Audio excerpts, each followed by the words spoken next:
Okay, hey guys. I want to apologize. So I want to apologize because I forgot to change the time to 7:45. And I left it at 6:45 my time. I had both told Melissa and Charmaine about that. And anyways, so because of Seth doing his live, I totally forgot about that, but I remembered, but I forgot totally about it until Melissa was telling me about it. So I want to apologize, you guys.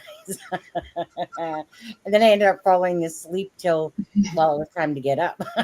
And pretty much. No, actually, that's not true. I kept hitting the alarm snooze. Melissa even tried calling me, and I was thinking that she was an alarm going off. I was like, yeah, not happening. It's been You're a long forgiven.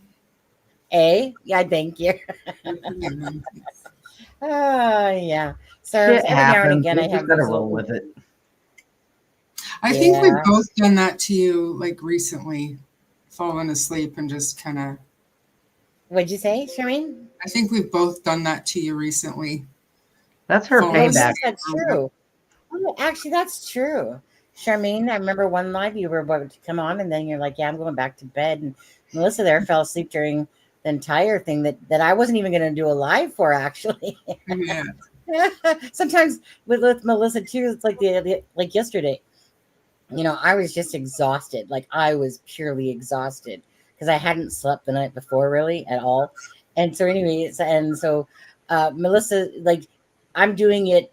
I was thinking about doing the live just for Melissa's sake, right? And yesterday, and then she's thinking the same thing. And then finally, we just were like, well, why are we doing a live then? Because she was not feeling well. I was exhausted. So I was like, well, we were trying not to hurt each other's, like, you know what I mean? Try to keep your Yeah. promise type of thing. So that's the only reason why I wasn't going to end up doing it. So then after we talked, I was like, you know what? I'm just beyond exhausted, because I didn't get off till 5:30 yesterday, and same with today. And then it's just like, ugh, because what happened was I had spent pretty much the whole night making the video for like about 4 hours till 3 o'clock in the morning, and then I had to be up, and then my husband got up at like 4:30, and so I just ended up not sleeping really. So yeah. Anyways, that's my story. Sticking to it. Welcome Charmaine. Welcome Melissa. Thank you guys. For who's ever here right now. I'm not expecting a ton of people at this time of night. Like Crafty Mom and whoever was over on Melissa's channel there. I guess they were filling in the gaps over there. But Charmaine's her mic's working today, so that's sweet. Hi, Island Girl Diana. Okay, you know, we'll start off quickly with Sebastian's walk for his his vigil, not his walk. I keep thinking of Abby and Libby when I say walk. Saturday, March 1st, 2025, 2 p.m. For Sebastian's vigil there, and that's at the Celebration of Life Church. All right, whoops. I guess I should. Thought I was on the page. Well, I am. So how come it's not? Oh, there. Am I on the page and am I staring at it? Oh my god, I can't even get my own act straight on this one. Huh. Let me just refresh that. Let me refresh that. Okay, that was his avatar. Thank you guys for doing that, by the way. Um, must be down a few. Come on now. There we go. Right. Well, hold on. How come I can't see it? Oh, call me stupid. Color me stupid. There we go. Told you I am not awake here right now. Right? Okay, we're gonna talk about that. Okay, so we're gonna take that down, stop screen, and we'll bring up that one first. And Seth's live at the end there, you guys, was just heartbreaking. I could like when I was listening to those at the end, I still really haven't fully listened to them because I fell asleep. But we're gonna listen to them again. But that's just so devastating. Um, just to you know what I mean? That you literally have these recordings, and that your son isn't there. You guys know Seth, right? He just starts talking about Sebastian, and then his memory goes instantly to that his son's not there. And it's just so devastating altogether. But we'll get into that part of it in just a bit. So I think it's this one right here. stupid ad on this one. So this was the first one, the Fox 11 one, or Fox 17. So I can't even talk either on there. So now, we're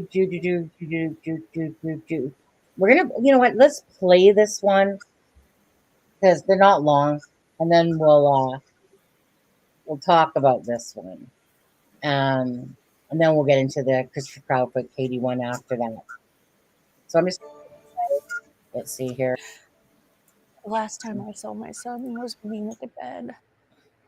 Tonight marks 1 year since Sebastian Rogers disappeared from his home near Beach it High so School low? in Sumner County. He's 16 now. Is it low or but can you guys there hear are it? still no confirmed sightings or leads in the case. Fox 17 News' Kelly Avellino sat down with Rogers' you guys hear it mother, okay? Katie Proudfoot. Yeah, it's fine. Okay. Her son and the ongoing public scrutiny surrounding this investigation. Green tea.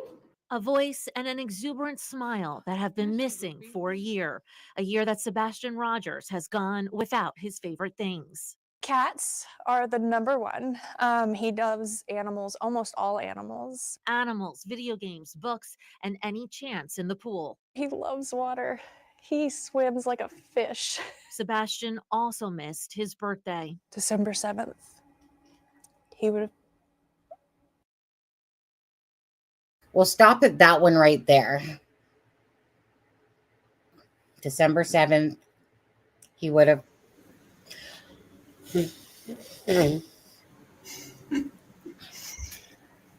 Oh, Sunny. What do you guys think about that part, about that one? Charmaine, you go first. I mean, she fucked up. She Hey. messed up. Did you get your hair cut? No. No? Oh, okay. I was just looking shorter for some reason. I know it's all looking beautiful. Look at you all looking beautiful over there.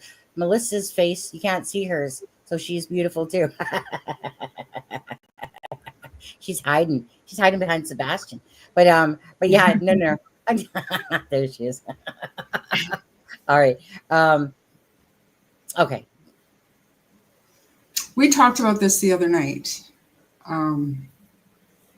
I remember talking about this. I remember seeing her on my big TV, and I noticed her eyebrows, and I don't know. It's all very genuine emotion. But like I was saying earlier, and I've said to you before, Sunny, there's a million different reasons why you'd be emotional over your missing son. Right. We don't know where the emotion is coming from. Yeah, exactly. Right. Is it because guilty knowledge of it, had something to do with it? Is it because reminiscing, bringing it up? I can't help but think of Yada saying, victors. Melissa, what about you? Her eyes are pretty red, though, for fake tears. Just saying. Yeah. Pretty. Yeah, I know. I mean, well, exactly. Well, no, I guess I think the other one in that interview, you never saw any tears. These ones, it looks like. I think did you not say like that was alcoholic sweat coming through her face? I did. I did say that. My bad. Yeah, you did. So I get that because my eyes go exactly like that too when I'm tearing up and stuff like that. Anyway, Melissa, your thoughts on this part? I think she actually showed genuine emotion, but I also think this was a huge, monumental Freudian slip. He would have been. No, honey, he is unless he's dead, and the only reason you would use past tense is if you have guilty knowledge. But like I was telling Charmaine a while ago, I think that her emotions are real, but I think they're from guilt, not from missing him in the way of you expect him to come home. You're missing him because you know he's not going to, and I think this was a huge Freudian slip for her. Why do you guys think that Christopher Proudfoot wasn't on this interview? I honestly believe that their lawyer orchestrated this, very carefully orchestrated this whole thing for almost like a PR Because, I mean, you have to admit that the tides are turning somewhat over the last few months. There are a lot of people now who are supporting Chris and Katie and are against Seth. And I think that this was to try to sway more people. And so very carefully orchestrated by their attorney, I think. Do you know, there's a poll that's running right now about, I mean, I had to put Seth's name there because some people that do watch might think that it's him, even though I felt like putting, if you pick Seth, then we'll shake, give your head a shake. Actually, 0% have picked Seth. 45 and 45% for Mirror, Mirror on the Wall, who's the biggest liar of them all. So that is Katie and Chris are tied, to be honest with you, at 45% each. Wow. And let's see, SF Investigate, he gets 10% of the pie. Okay, so we'll play a little bit more of this one again, because this one's not. He turned 16, and he should be home for that. But Sebastian, who has autism, can't hasn't really been hear home it. since February of last year. After dinner at the Texas Roadhouse on the 25th, Katie says she and her son went home. Did anything happen the night he went missing that was like caused him to run away? Was he punished in any way? An argument? Just a normal night? It was a normal night. It was a calm night. That turned tumultuous by the next morning. It was when I went in his room and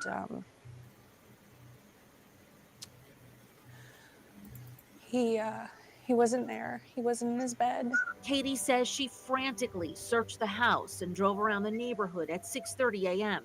until she and Sebastian's stepfather, who says he was away for work at the time, called police. We need you to search your properties every day. But an Amber Alert and an extensive week-long search didn't yield one significant lead or even a glimpse of the boy on any doorbell cam video. Days later, investigators combed through a landfill 2 hours away, still saying they had found nothing. There is no evidence to support foul play is involved in the disappearance of Sebastian. But at this point, you don't rule it out? We're not ruling anything out. For the next year, any activity involving Sebastian's case would fuel droves of online followers and even a restraining order against one YouTuber. There were quite a bit of people that were, sending some very threatening and hateful messages to us. What would you say to those people? Just stop.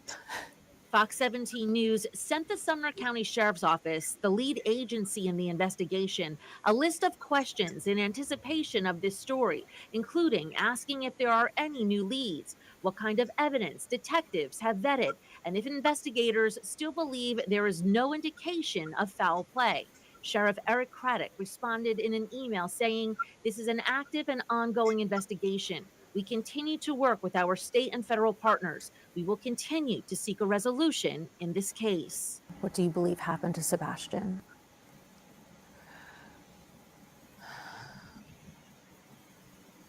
Unfortunately, over the last year, I have thought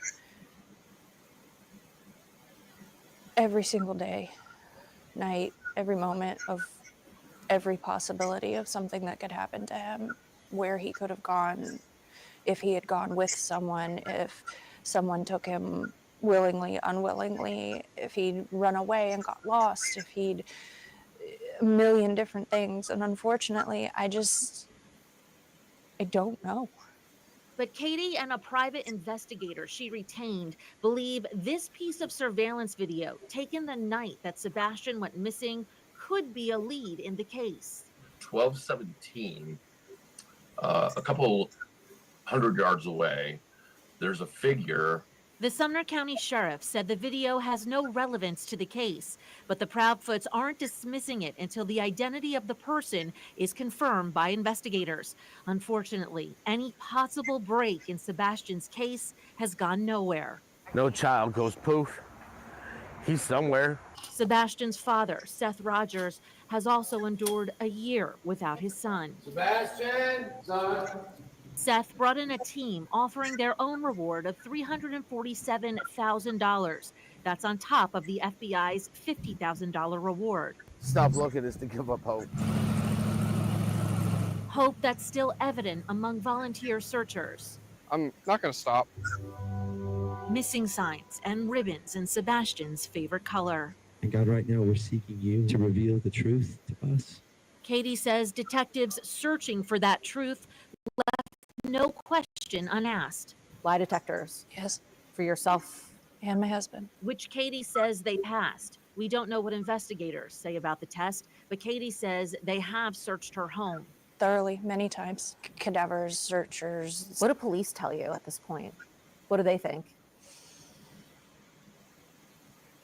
Unfortunately, that they have zero evidence. Zero trace of the boy with a smile that's imprinted on his hearts, especially, Katie says, on her own. I would just like to tell my son that I love him and to know that we are never going to stop searching. So a lost smile can be found. Anyone who believes they may have seen So I think, you know what, my volume booster's not working for some reason today. You Not can sure hear why. Can you? Okay. Such thinking that I was a Hispanic guy who sells cold medicine for people. Oh, isn't that sweet? Oh, bye-bye. I was just going to say hi. Hi, Kagan. Bye, Kagan. Yeah, big. Anyways, so sorry about that. So what was it about? So this interview for what part? Sorry, what did you think of the whole thing? I think that it was, like I was saying earlier to Melissa, that Katie has had a lot of time over the last year to watch all of the coverage and all of the haters and everything that people are saying about what a normal mom should be doing and how she should be acting. And I think that she was taking pretty good notes because this interview came across a lot better. Yeah, there were a couple of slips. I don't like her saying unfortunately, but if you hadn't been paying attention for the last year, you'd probably think that this was a pretty solid interview of a grieving mother. But What about you, Melissa? Oh, go ahead. No, that's it. I just know too much at this point. So a couple of things struck me in that one. You know, we talked about it the other night with the cross and the heart on her arm being more of a memorial, but something I caught tonight that I guess I didn't catch the other night was she said it was a calm night. And she points that out a lot. You know, she pointed it out in another video. It was a calm night. We weren't fighting. It would make more sense if he was in trouble, you know, to run away. So for some reason, it being a calm night is something very important that she wants us to know. And I noticed that when they ask what about, what would you say to the people sending basically hate their way? And she just says stop and kind of laughs. She doesn't say, you know, stop. We didn't have anything to do with it. Yeah. She just said stop and laugh. Yeah, that one actually, like I said, caught me when she said stop. It was like, I don't know, it's just sometimes things just strike you as strange, and the way that it came across, it was like, just stop. And I was just like, I don't know, it was just weird. One of those weird moments, you know, when you're watching it. And I do believe it's scripted. Like, I do believe absolutely that she's that this is a very controlled interview. She's definitely thinking about what she's saying, just like in the next interview, you know, and when you watch it like that, you know, it just takes away from the genuineness, and you start sitting there, don't you think? You start feeling bad for her, going like, is this real? Like, does she really not know anything about Sebastian's disappearance? Then when you look at the whole thing, you're just like, ugh, no, I mean, I can't. Like, every time I try to find something to believe that that she's being truthful.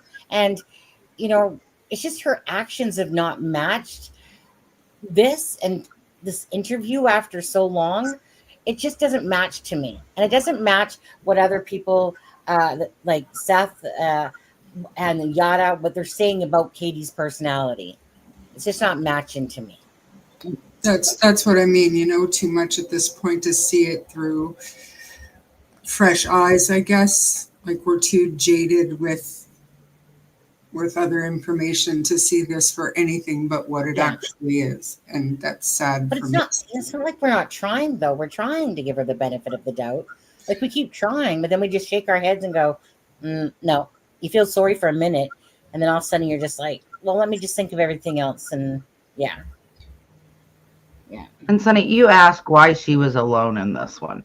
And I honestly feel like the reason she was alone in this one is a couple reasons. A, it's been so long since she's spoken out at all to begin with. But B, everybody keeps saying, Katie's who we want to hear from. Katie's who we want to see. Katie's the one that should do this and that. I agree. So I think, in my opinion, the lawyer or Chris Proudfoot or her, one of them has seen all that and said, okay, you need to do the 1 year by yourself on the 25th. On the 26th, we'll do one together. Absolutely. Hi, Kissa. That's exactly what I feel has happened here. And this is what I'm talking about. It's all contrived. It feels like. And I agree exactly with you, Melissa, on that. The everyone's saying this. The Proudfoots do according to what they think the people want to hear so that they can be more likable. It's all about ego for Chris, and just that, like I said, it's almost like someone they're just fake acting in a sense, because they want to hear from Katie, and then all of a sudden, oh, look at that, it's just Katie on there. So yes, I think this was absolutely orchestrated this way. Another thing I wrote down earlier, and I mean, didn't she have like a Southern accent before today or before this? I don't really know, actually. Her accent has changed a little bit. She certainly doesn't have one anymore.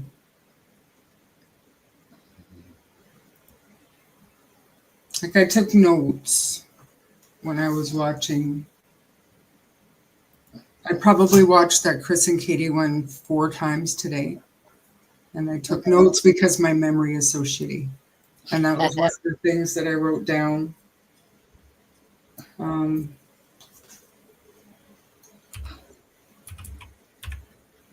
Like I said, I've said a million times, like, I think her words, her emotions are genuine, but I say it all the time, words matter, and so does the phrasing of words. And as we go along, I've got some input, but yeah. I wish I believed her.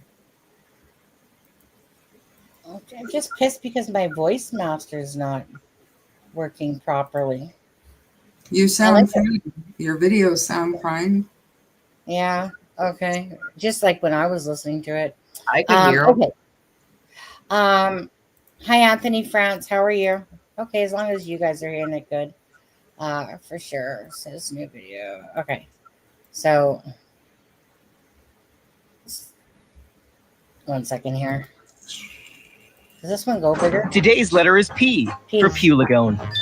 Pulegone gives some vapes their minty flavor. But first, thank you both for taking the time to talk with me. I appreciate it. Okay. Why is this so blurry? Why does this look blurry? It's from their freaking site. 1 sec. It is a little blurry. Why is it blurry? Oh no, there it was. Darn it. It was fine after that. Oh well, actually, let's. The data that SAM Labs can collect with the authentic machine behavior, the engineering grade training. So Yeah, first, blah, blah, thank you blah. both for taking the time to come talk with me. I appreciate you. Okay. So the second interview, which was like 20 minutes throughout this one, and we'll kind of play it and stop as well on there. Now, you don't think for 1 second that Christopher Proudfoot is wearing, let me see if I can bring it to exactly a spot that you can see it better. Right there. There you go. You don't think that narcissistic every day, you know, it's person, like waking up to this whoops, why am I reality playing that it? it's Stop. actually Okay. He literally comes on with this shirt that says Pig Fest. Okay. Charmaine, purposely, oops, no, I just picked it out of my wardrobe.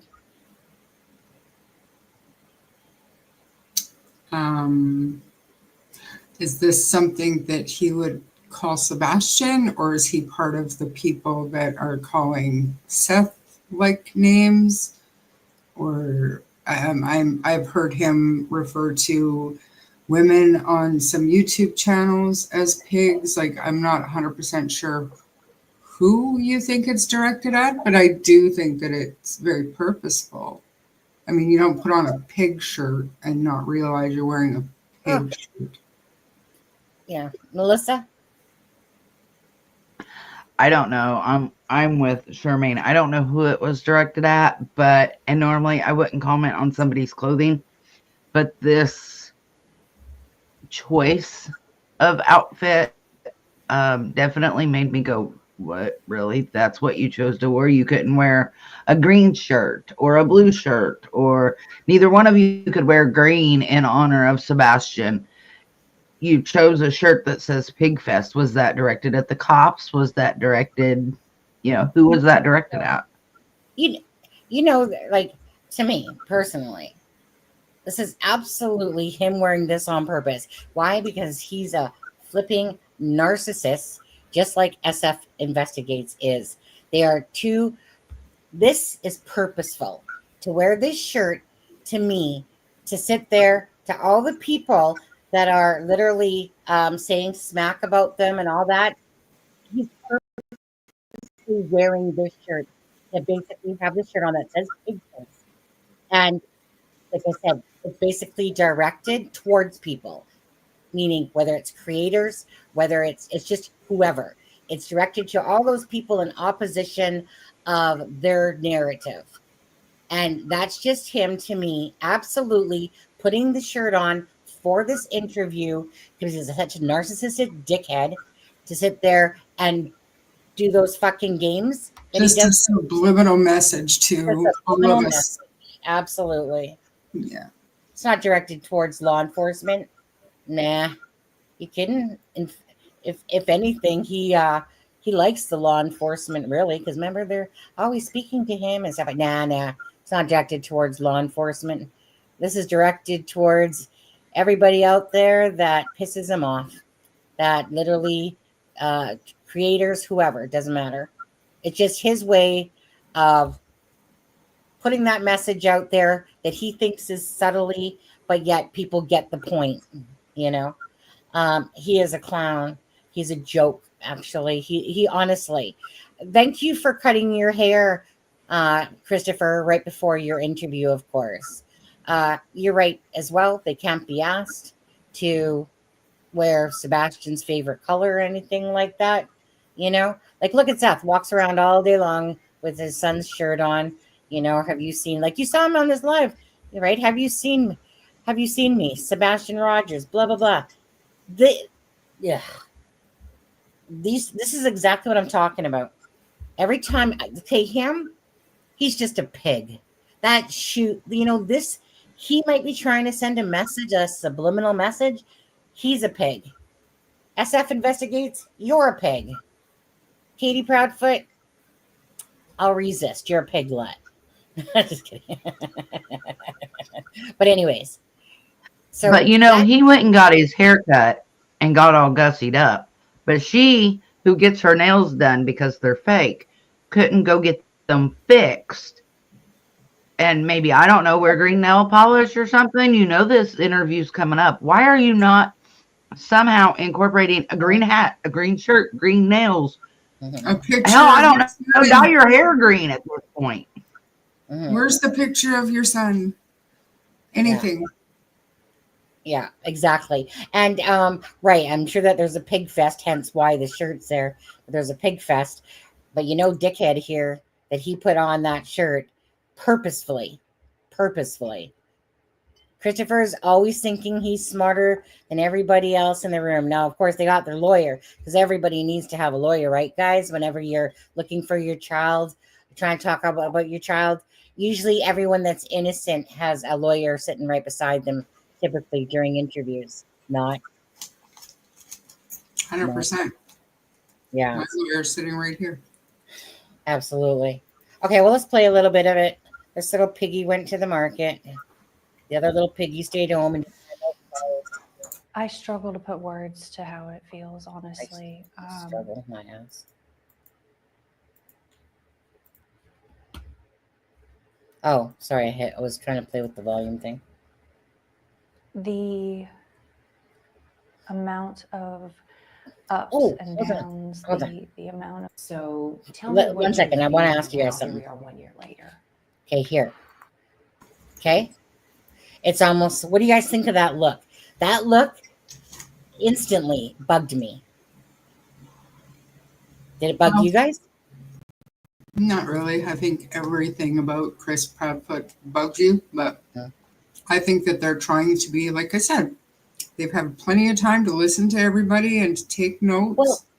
And I think they're trying to be more compassionate and empathetic towards each other in front of the camera. Right. To me, it's all contrived. It's very, I don't think scripted. They didn't practice their lines or anything, but it's very... No, scripted as in that they're in control. Like they've talked about, when things come up, like you can tell with Katie, she's literally going to her brain before she's speaking. She's trying to like that way, like that type of scripted, not as if, like, oh, we had some lines ready to, well, mind you, they probably were sent the questions for the interview, but Yeah, I think the lawyer definitely was. Yeah. What about you, Melissa? Did that look buggy at all? In a way, yes, and in a way, no. For me, like Charmaine says, they've had time to listen to the public. So he is keeping his mouth shut and looking at her like, you go ahead and talk, honey. And she's sitting there like, well, shit, I don't know what to say. So yes and Here no. we go. Yeah, for me, it was like, like they knew that, okay, Christopher was going to clam his mouth shut. And so it's almost like when she's talking about it, he's like, okay, Katie, go. And it like, Mark's Gazette, ready, go. And he just looks to her like, okay, like, let's, like kind of what he said about with Sebastian, and da-da-da-da-da, and here we go, here we are, type of thing. But he said, here we go. But yeah, so that just looks like like a plan, like he knows exactly that Katie's going to be doing the talking first or whatever. And it's just like someone going, okay, yep, we're about to start now. Let's go. So that's why that look bugged me, because it was almost like just basically going, okay, cue Katie, Christopher, get in his brain. He's like, let me look at Katie, Yes. and almost like you may speak. Yeah. Yes, exactly. Okay. So we'll play that. Definitely giving permission. Mm-hmm. I struggle to put words to how it feels, honestly.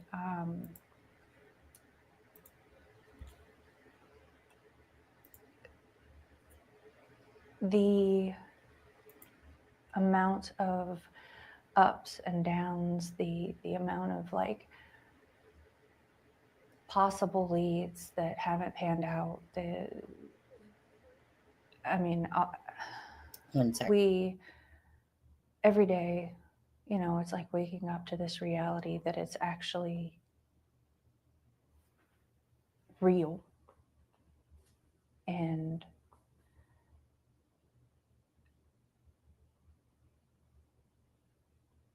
Sebastian should be home with us. He should be in school. He should be playing. He should Incorrect. be learning. He should be that's not correct. Experiencing life. And until we can find him and until we can bring him home. Okay. So I'm just at this point now where, honestly, the start of this whole interview for me, I was like, is she kidding?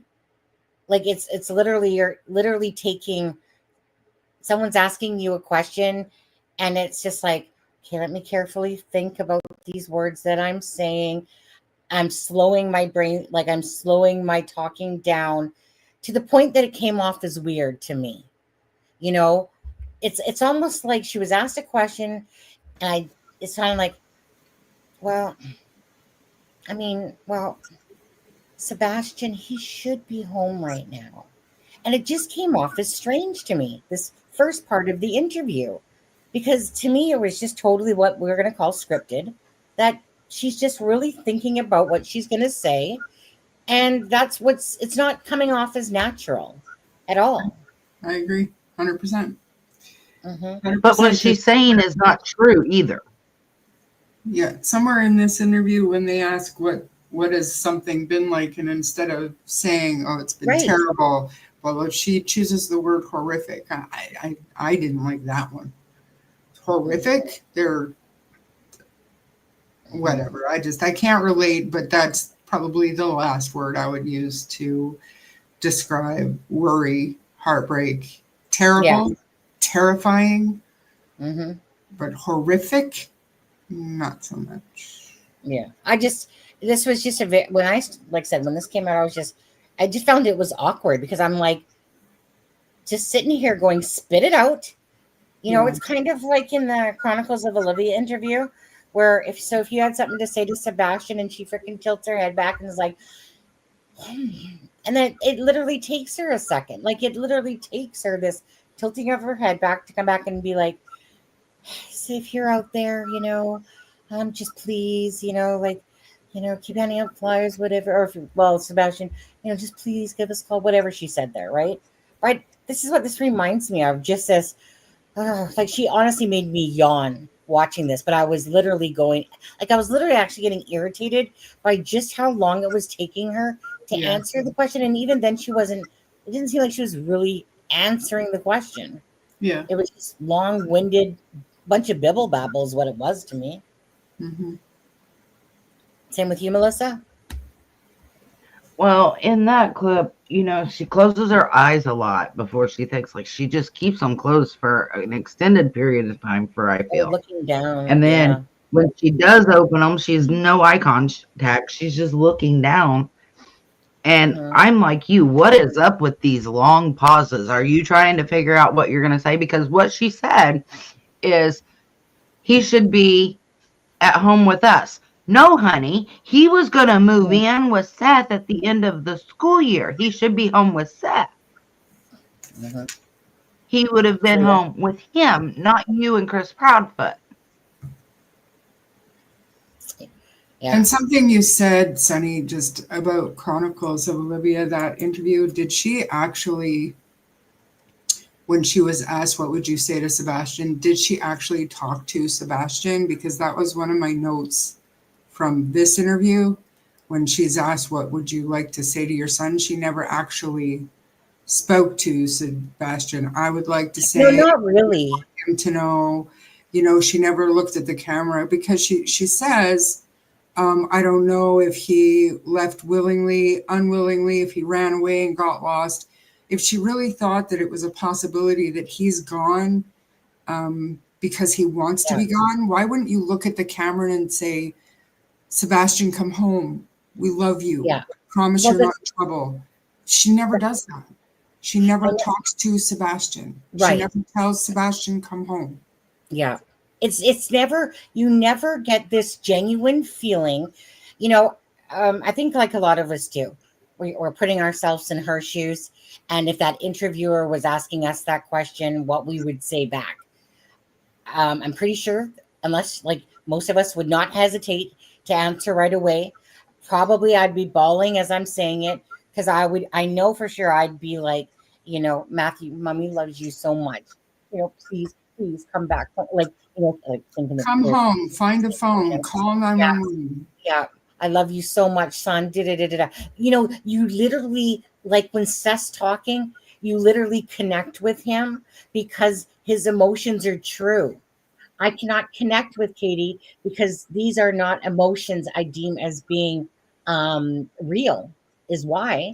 Like, they're not coming off as real at all. They're coming off as almost like this how people want you, how people think that what you want to hear, right? You have to project it, but it's not coming off as real to me.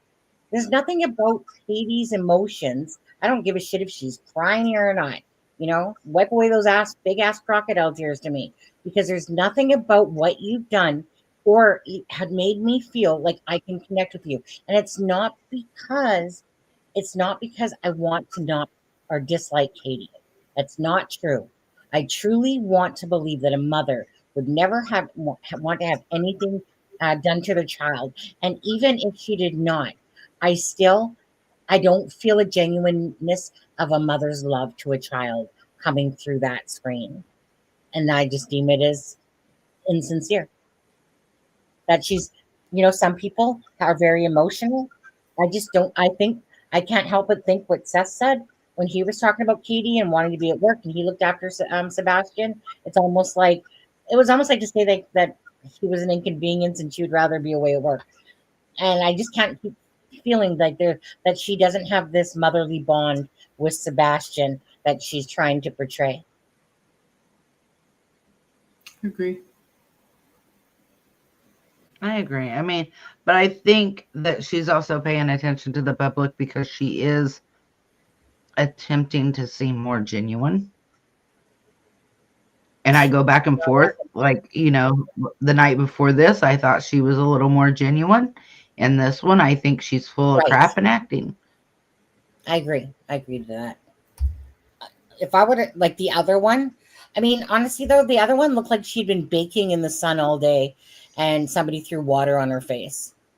She looked like she had this burnt face with water splashed on her face. That's what it reminded me of. Like someone's in a heat lamp and it's just powering off the sweat coming out of the skin. And, but yet you can see, the trickles come down. But it was just, that one, it came off as more emotional, but yet I still, you know what? If I didn't know anything about the case, that interview would have been way more believable to me if I didn't already know about the case. Yeah, totally. If I would have seen it for the first time, I would have been going, oh my God, this mother, but we do know about the case. We just need too much to be compassionate, I guess, which makes me feel like an asshole, and I mean, it is what it is. It is what it is. Yeah. Okay, I'll play some more. We're going to keep doing everything we can to make sure that people don't forget about him. Don't tell me this part. Making sure that we spread awareness for him, and how we're going to keep searching, and we're definitely going to pay attention to her facial when she says it. She knows it's a lie. She's smart. Let me play that little part again. Forget about him until we can find him and until we can bring him home. 1 sec. She's looking down, as always. Until we can find him and until we can bring him home, we're going to keep doing everything we can to make sure that people don't forget about him. We're going to keep making sure that we spread awareness for him, and we're going to keep searching, and we're definitely going to keep praying. So, but right before where you just played, she smirks. She's like, yeah, until he comes home. And then she does that little, but I know he's not going to look on her face. Duper's delight. But like, how long has it been since they did a actual days? That's keeping his face out there? Where's his face in this interview? How is this? I mean, it just doesn't. How much is the poster board at the dollar store? The math ain't mathing. She's not even holding his picture or anything. Normally, you I think can it's go the to the woman. dollar store and spend $1 and get a poster board and put all kinds of pictures on it. And you see that where that door's at, that whole empty space right there, plaster his picture. They've got enough money to pay SF. They have enough money to have posters made. Stop it. Like, that None was of the this makes sense. Yeah, that was the most laughable shit that I think. I mean, honestly, come on now. Anyone that is even following this case is sitting there going, "Is this a joke, Katie? Are you a joke?" Well, I'm What do just you- wondering, like, wherever they're living now, does she mean like maybe on that street she's out and she goes when nobody can see her and she puts posters up? So. Yeah, maybe in the night, middle of the night. And nobody sees, and then by the time she gets there the next time, the poster's gone because somebody ripped it down, and then so is that how they're keeping awareness, or is it Chris going on and arguing with people on YouTube? Is that keeping Sebastian's face up there? I think it is. Yeah. You know. Yeah, I mean, good try, right? That's exactly how I would conduct myself if my child was missing. See, this is. But the remember, difference they're doing between- everything behind the scenes. That's what I was going to say. They're doing everything behind the scenes, right? Right? Nothing that they're doing is making it to the forefront, so it's They're not. not. Yeah, It's not exactly. helping. So nationally, who is it helping? You're trying to find your son because he could be anywhere, right, Katie? As you left your home 3 weeks after Sebastian's disappearance, he just could be everywhere and anywhere. And yet, like I said, all this stuff. I'm so sick and tired of these losers of parents sitting there saying things like, yeah, we're doing stuff behind the scenes and, we're just handing out flyers. That's the go-to answer. We're searching by handing out flyers. Oops, let me just look off the side of the ditch for a second. That's as far as my ass is going to go search. It's just a joke. Anyone that's following this case knows that they haven't done fuck all. And why? So what are you trying to do? In your little area there, but he could be everywhere and anywhere across the United States. Someone could have taken him. But That's why she wasn't out searching in the very beginning, in case he come home. She wanted to be there when he got home. Remember? Such a joke. Such a flippin' joke. Okay. Yeah, that part just made me want to upchuck, gag, puke every time she even said that. Let's see here. I made all kinds of poster boards on when my son was missing and still trying to get justice. Shoot. Your name was on the top of my head and now I forgot it again. I want to say Barbara. Think I'm right. Hi, Barbara. I'm pretty sure I'm right on this one. I'm good at faces. I'm bad with names.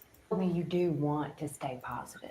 I know you gotta go get some water. want to stay positive. That's all part of it. So in your mind, do you see Sebastian coming back through your front door? Do you feel he's okay? He's alive. He's out there. I dream about it every day. I dream that one day I'm going to wake up and this is going to be a nightmare. But yes, I believe that my son is out there somewhere. I believe that we are going to find him. We are going to bring him home. And we're going to find a way to recover from this. And I'm going to watch him grow into a young man and, live the life that he deserves to have. What would you say to him when he walked in that door? Oh, God, I don't even know if I'd be able to speak. I'd probably bulldoze him down with hugs. Honestly, when I picture that, I just picture being able to hug him, to hold him, to smell it. I mean, just to be able to hear his voice, to hear his laugh, to see him just be with us and be okay is like I can't wait to see my son. I want to find him so bad.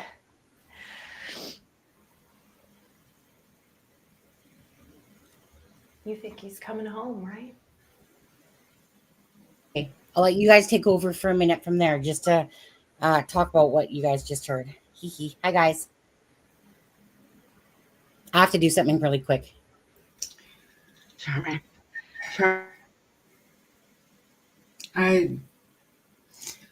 I'm almost speechless. Let me check my notes. I don't think I got anything out of that one other than just she was very happy thinking about what she would do if he walked through the door. Seemed a little bit out of place, maybe. I don't know. I have a hard time watching this still. Like I said, this is probably the 4th time today that I've watched it. But look at me, Charmaine, and let me ask you. I know supposedly 3 of the dogs, whatever, tracked to the construction site.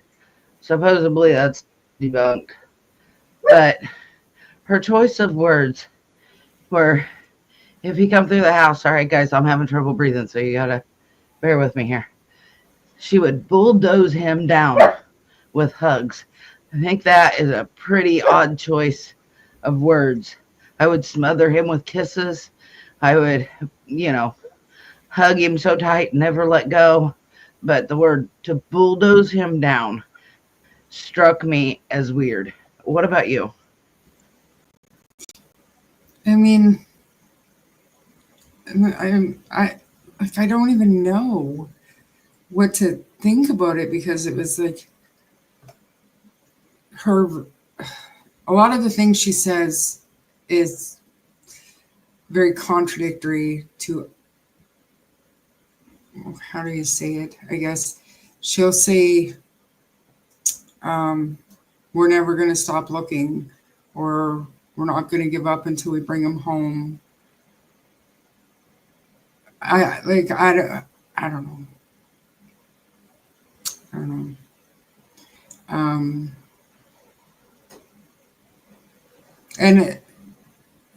Not making eye contact can be considered control. I don't understand that whole, why is she closing her eyes every time she has to think of an answer? It doesn't look good.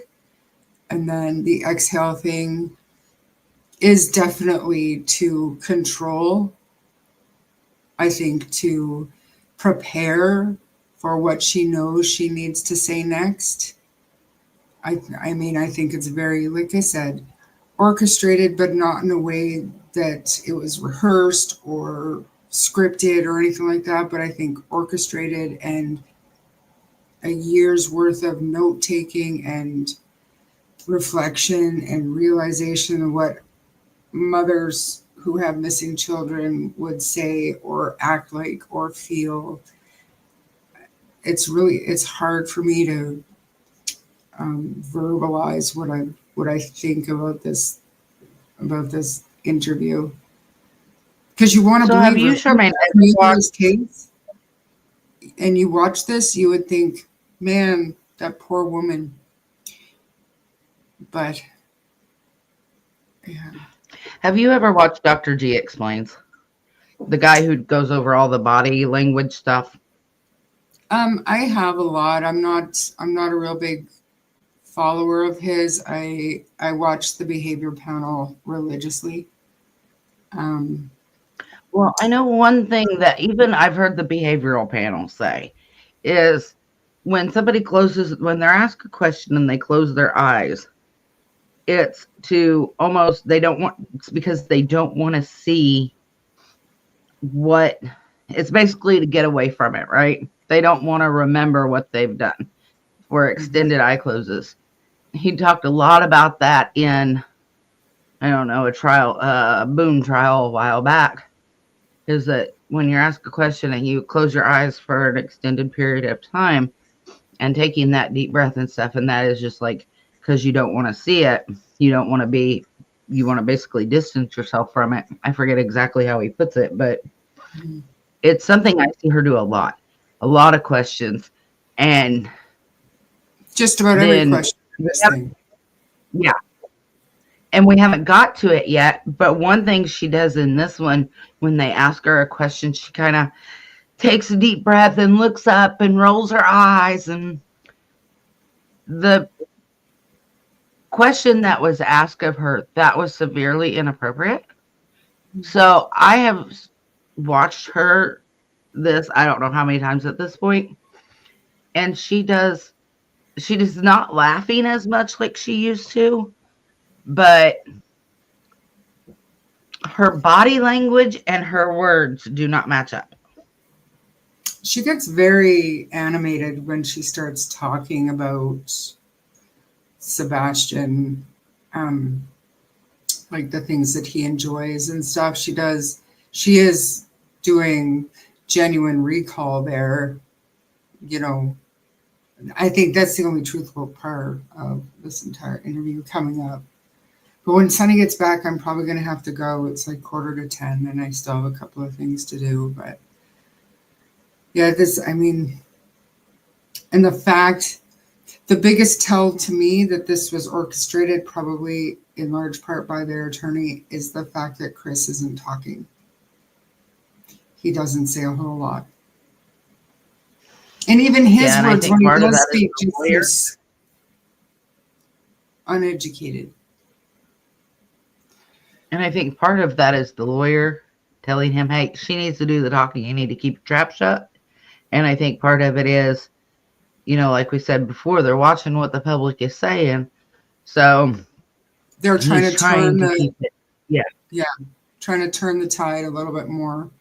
Because now there's this wave of people that are against Seth for, I don't even get into it to know what the issue is there.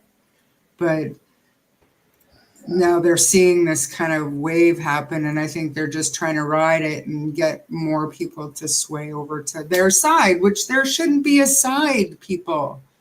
I am not on There Seth's should only side. be one side, Sebastian. I'm on the side of let's try to find this boy. Yeah. Yeah. Sherman, I heard you got to get going here. Yeah, I gotta go. Yeah, absolutely. Okay. Again, sorry we're running late. And so anyways, thank you, Charmaine, for I'll I'm glad your see mic you. got working and everything. Okay. You bet. Okay, take care. Bye. Love you, girl. Okay. Adidas. Hi, Adidas. Or I still want to say Adidas. Oh my God. I'm sitting there. Your name looks like Adidas when you first look at it. Addis Perez. In previous interviews, Katie and Sebastian has poor personal hygiene, but in the new interview, she says she can't wait to smell them. My bad. Should I not laugh there? But she is such a liar. You're the one that knows what happened in my information on there. Yes, we watched Seth's live chat, or well, half and half sleeping and half awake. I caught parts of it. They had to end their chat after Seth played the like a audio. baby. Yeah, we're gonna listen to that soon here, because I never got to fully listen to those, and I really do want to hear it. But we'll play that in just a bit here. Not making eye I think contact. Seth was gonna. Go ahead. I think Seth was gonna have a longer live than he did, but after he played that audio, he was bawling, Tony was bawling, Coffin Daffer was bawling, everybody else was bawling, and he said, "We're just done." He's like, "We're ending it," and he even had to walk away before he could end it because he was so emotional. Right. I mean, I'm not sure how long they planned on doing it, but probably should have done that right at the very end for sure. Because that something like that is going to bring up such raw emotions right away, and anyone that has a heart would, literally be having tears roll down their face too, or be very, very sad if you're not a crier, for the fact that this is a real boy. This is a real boy that's being looked for. And the thought that if this was your child, if you have children, would be more than any heart should be able to put up with and bear. And so devastating. Just when Seth was in this channel the other night, again, we talk about Sebastian's case. Yes, Seth, like a long time ago near the start, he was joined the live. He just happened to be in chat. He, like I said, I had subscribed to his channel because he he, like, someone said that he had a channel, and it had a couple videos. And then so I subscribed, which kind of gave him a notification. And so he ended up coming to watch the live, and then he joined it for a little bit. Mind you, he was having such bad internet issues on there. But when Seth was in here the other day, right, it's like, it's hard, because then, like, even me, I was getting really emotional, because it's one thing to sit here and talk about the case and be emotional. It's another thing when you know that the dad is in the chat and this is their child that we are talking about, and this is real. And that's just the bottom line. It's real. And it's so devastating. Like, I only caught, like I said, the end part of that at the end there, because let me put it this way, I ended up falling asleep. But anyways, I went back and looked at the end part. Didn't have much time, so I didn't really hear I heard a little bit of the phone call, but then all I seen was Seth get up, and Tony was tearing up, coughing after tearing up. And honestly, because it's real. Like, this is a year that his only son, like, I have an only son as well. I mean, if you don't have children, you can kind of relate, but trust me, you cannot relate to the full extent if you don't have children, because only when you have children do you fully understand, a parent's love, or what should be a parent's love for your child. And there's nothing more beautiful in the world than to literally have a child, whether you're with that person anymore or not, but that person is part of you, and part of somebody else, and that is your child. And it's your job, to protect that child. So, like I said, people that don't have children, take no offense to it. It's just that if you haven't lived through having a child, you wouldn't understand it you can sympathize and empathize, but your mind up here, when it's your child, like, those feelings are of just unbelievable anguish, and devastation, when he loves his son so much. That is clear as day. Right, Christopher Proudfoot? That is clear as day, how much he loves his child. And this is what pisses me off with her, this mother. And, not just because you spread your legs and spat out a child through that chute doesn't mean that you're a great mother. Doesn't mean that you form a bond. Doesn't mean that you're doing the best parenting. Some people are just unemotionally, they're not equipped. They don't have the emotional in them. They don't know how to empathize or sympathize, and they're just more, cold. I take Katie as being someone that's trying to portray how much she loves her son, but I honestly don't feel this big bond between her and Sebastian. And that's because of the way she speaks, and that's the exact reason why. It's because there's no emotional attachment I feel when she's speaking at all. I want to. I feel a little bit, but I don't feel a lot. Not like I do with Seth. So I seen a meme today, and it said, every child deserves a parent, but not every parent deserves a child. And the first person that came to mind was Katie and Chris Proudfoot.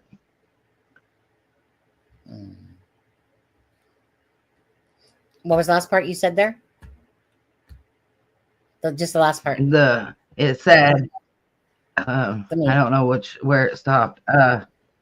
But the people that meme brought to mind was Katie and Chris. I think that's what you said, and I missed that part. Yeah, absolutely. Let me put it this way. Barring the fact that, let's say, taking out the fact, if anyone thinks they had anything to do with Sebastian's disappearance, they ain't the worst people in the world, for sure. Taking out that part of it, right? If they hadn't, like, just to say they had nothing to do with it, they ain't the worst parents, that's for sure. There are some really shitty parents out there. I would equate them as just 5 out of 10. 4 or 5.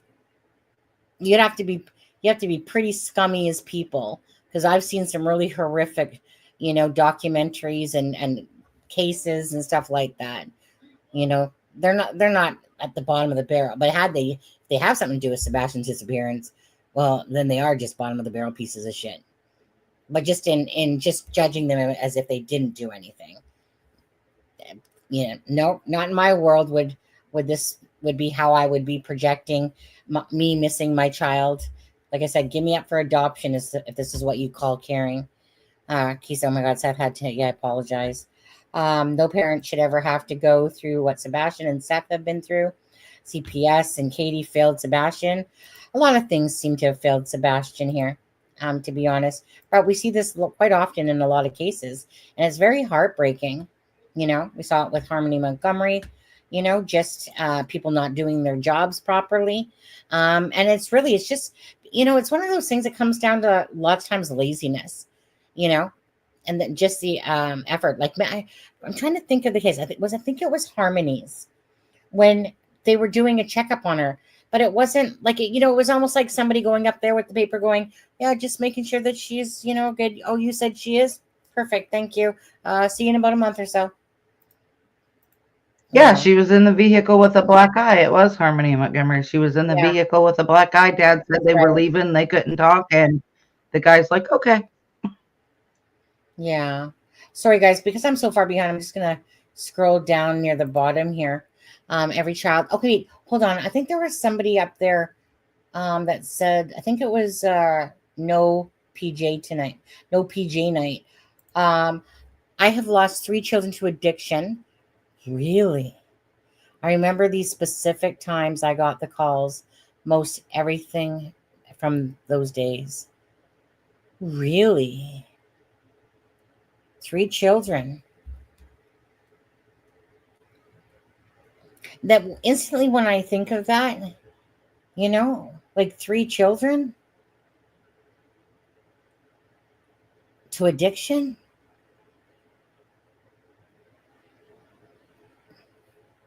That's got to be like I couldn't even imagine if you've lost 3 children to addiction, or just take out the addiction, that you've lost 3 children. Oh my goodness. How many children do you have? They hate Seth getting a lot of attention now, which you can see by all they put out about Seth. It infuriates them. Absolutely. Let it infuriate them, right? We know that we're on the side of Justin. Justice. It was supposed to be justice for Sebastian. And we all know that there's a difference between Seth and the Proudfoots about Sebastian. And like I said, you don't need even 1/2 of a brain cell. You don't even need 1/4 of a brain cell to understand. This is what blows me away in life. These freaking people that literally don't even have any sort of brain cell, no common sense. I swear that they just do it just to be opposite. And then there's those people, don't get me wrong, that are just fucked up in the head. Don't get me wrong on that.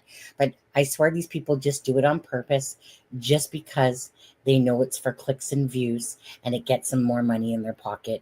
There's a ton of creators that do that shit, right? Because their business motto is slimy.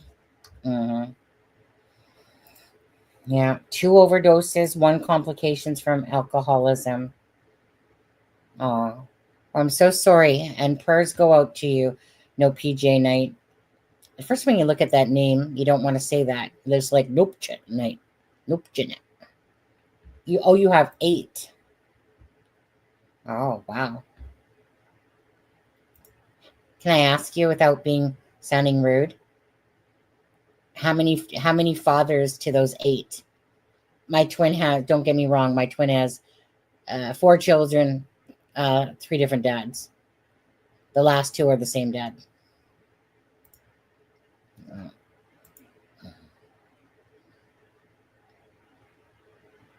Very twisted, evil, attached. That him, yeah. Biggest prayers at the end of the day, like nobody. There's a lot of people that aren't perfect in life and stuff like that.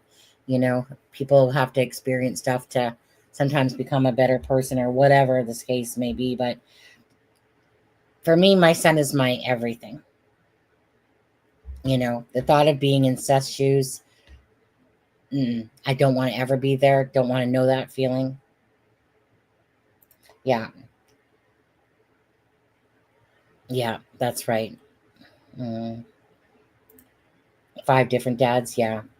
Sounds like you were going through a lot of struggles. If I'm reading this correctly, sounds like you were going through a lot of struggles yourself.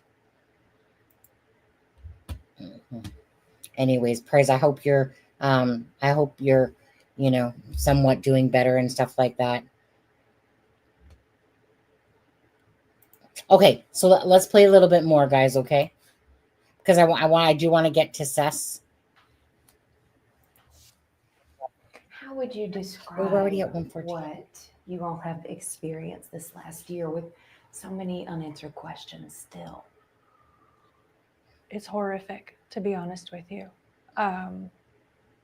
Watch a couple more minutes of this, and then we'll go over to Sess.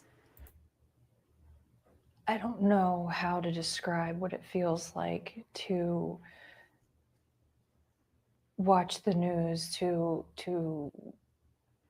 go hang flyers in every store, every business, every place that you go to, and still find that some people don't even know about it. To hear that there might be a lead, and then just to sit there and have to wait and find out that it's not him yet. And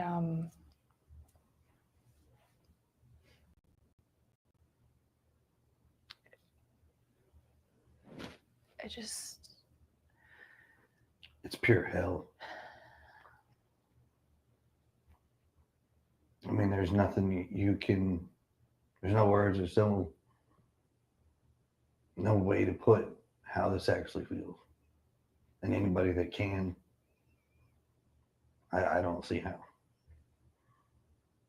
I mean, it's day-to-day life changes and you're stuck. It's almost like it feels like it's a Groundhog Day thing where it's the same thing over and over.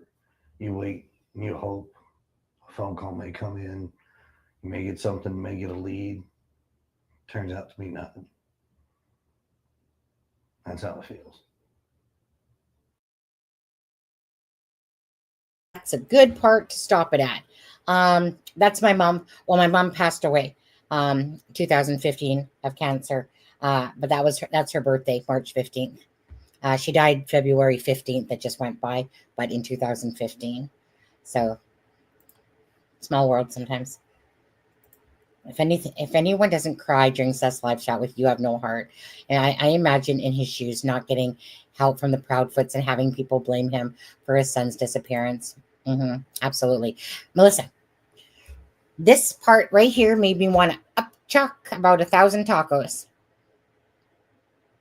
Because yeah, it was something.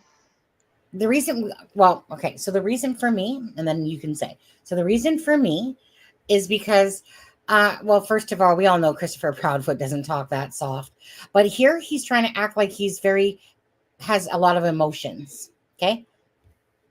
He's projecting like almost like this sadness about him, as we're, just, day by day, we're just, trying to just go through life and, deal with what's going on. And, those leads, God darn those leads. Please don't come in any more leads. Please don't ever think of us anymore. But it just is so fake to me again, because this isn't how Christopher Proudfoot talks.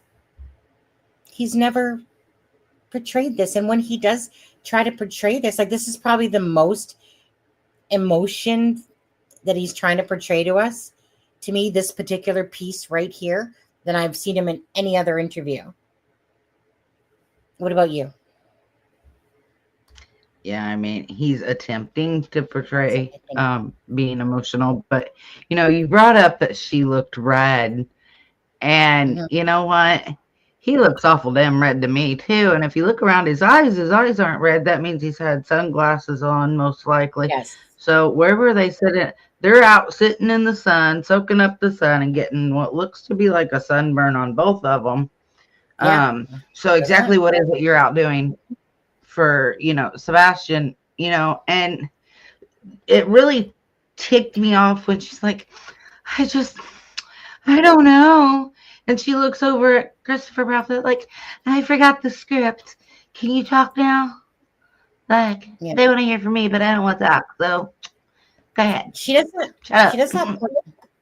Yeah, she does that part in this interview where she does that same stupid laugh, and she looks over to him like, "Take over," you know. Again, if you have a child missing, in what world do you need to have a lawyer there? You can guarantee that Christopher asked for those questions. The lawyer would have said, "Okay, well, bring me the questions," right? This is just, to me, a nothing burger. Besides just reiterating to me that it's just a bunch of bullshit. It's just scripted bullshit for the TV. No one's asking these really hard questions. You know, you can ask really hard questions and still be respectful, you know, on there for sure. Let's see. But to mock. Sunny, yes, I agree, but to mock, laugh, threaten people, lie, and barefaced still carry this patronizing, sick, evil performance out to Seth in public just absolutely boils my blood to my soul. Absolutely, you know. Mr. Chris has no love for Sebastian. No, I don't think so either. It's just fake. This is fake. This isn't someone that's truly, this is, like I said, him acting, trying to put on because, you know, they really haven't done a public appearance like on a news channel. They want to gripe and bitch about all the time that people are just going to twist their words. Well, maybe you shouldn't have started off by going on YouTubers' channels. And maybe if you truly cared about your son, Katie, you wouldn't have had to wait 280 days to show your freaking fug mug to the camera again about your child that's missing. It's a joke to me. Like, they're a joke to me. And I don't care if they had nothing to do with Sebastian's thing at all. To me, they're an embarrassment as any sort of parents at all. Just trying to project to us that they really care. No, you want to watch someone that cares, go watch Seth. You want to see someone that truly is missing Sebastian, look no further than Seth. You know, I'm not trying to be cruel and mean, but honestly, I've spent a year watching these people just project this most bullshit scenario. We've watched Christopher Proudfoot, you know, go off on his stupid mind games and lies, you know, trying to be a manipulator. You know, now SF Investigate. I mean, he can talk the talk. He was sitting there on Web Sleuth yesterday. You know, honestly, I'm very disappointed that Trisha had him on there, considering he is the reason for a lot of drama in this case as well. And if SF Investigates would have talked like that all the way normally in following the case, how he was talking on Web Sleuth for the most part, he wouldn't be such a douchebag, but he is. And to sit there and watch him on, you know, Trisha's channel, it's almost like, no offense to Trisha, but do you just go to your way to pick these losers?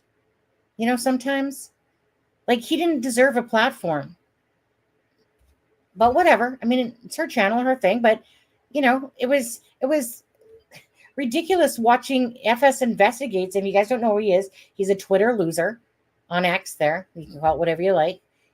He's trying to push out all this drama towards that video.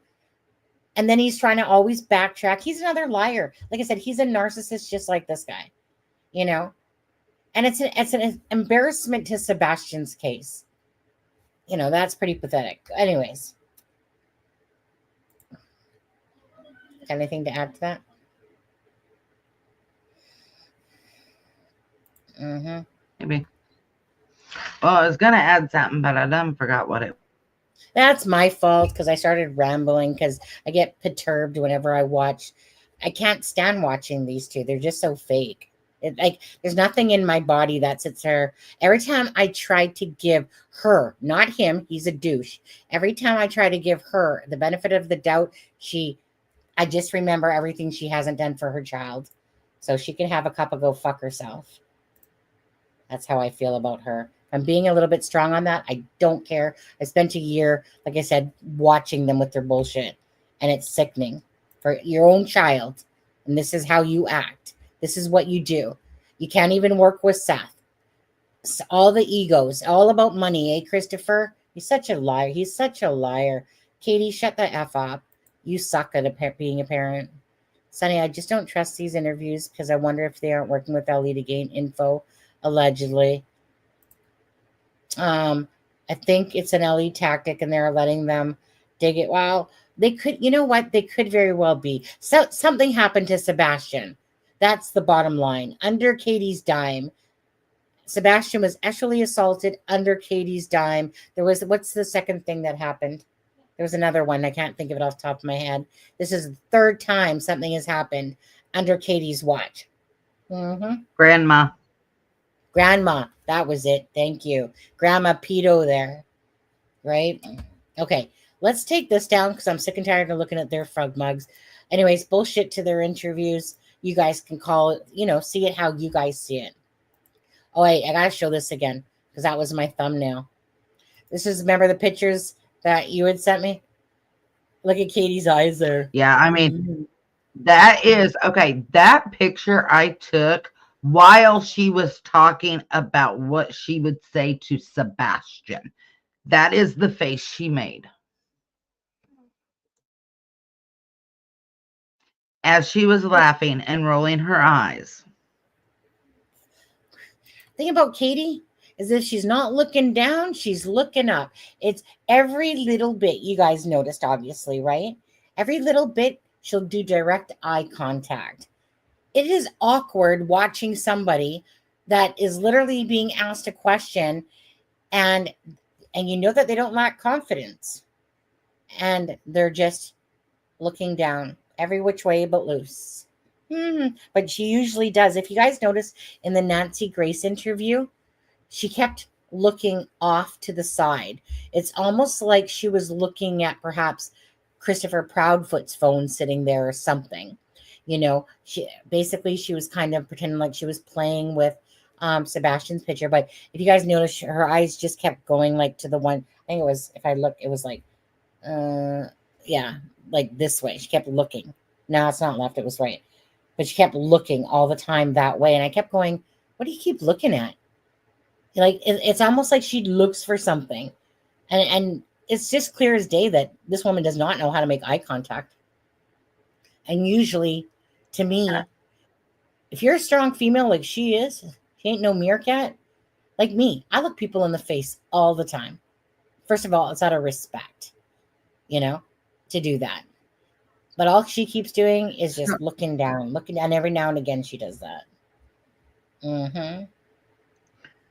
So you didn't play it, and that's fine. People can go look at it. But something that was asked by the interviewer, they said, let's say that Sebastian is listening when this is running and he hears and sees you.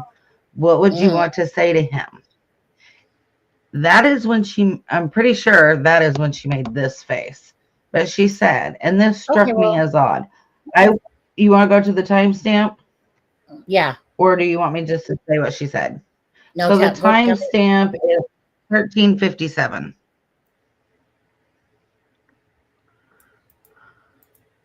Hate these ones. I'm pretty sure that's when she was making those god awful faces. Something. Let's see. Law enforcement.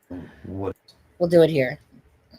What do you want to say to anyone out there who wants to say that one of you could have something to do with Sebastian's disappearance?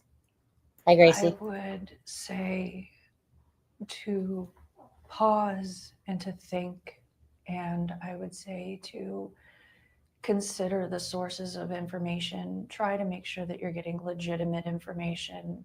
Avoid the rumors.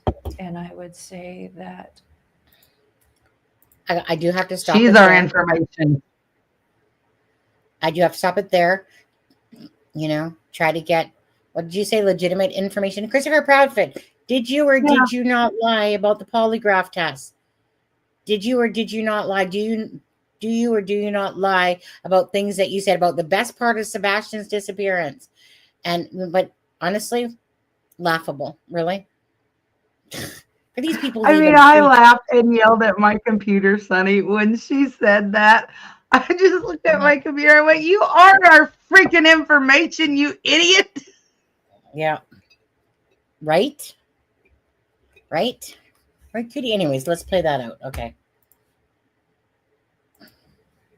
Everyone should pause and remember why we all came together in the first place, and that is because Sebastian's missing, and because I'd like to believe that we That's all when she want did to that. find him. And no matter what anyone's personal opinion is, that the most important thing still remains that Sebastian needs to be found and Sebastian needs to come home. And I would just say thank you to everyone and anyone that is a part of that. Yep. Preach it, lady. So let's say Sebastian is listening when this is running, and he hears you, he sees you. What do you want to say to him? I would say that I love you so Look at his very eyes. much, He's looking up her skirt. and that I hope that you're okay. And I would say that know that we all love you, and that there are so many people that care and so many people that are looking, and hang in there and know that we're going to find you, know that we're going to bring you home.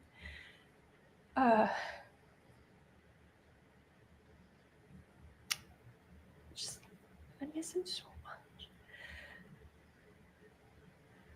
But why is she looking to heaven when she's talking to Sebastian? So at this point, it's I was just gonna keep say, searching. People keep looking. Keep searching, keep looking. We keep putting up new flyers. Oh, there's a flyer bullshit again. Yeah, we keep searching. So I lie right there. Handing out flyers, right? Right. Oh, let's do. You know what, Christopher? Let's do one a week. Let's do one flyer a week, shall we? The one thing she consistently doesn't do, she doesn't really truly speak to Sebastian.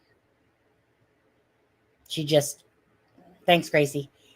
You know what I mean? She doesn't speak to Sebastian. It's like she's answering the lady's question.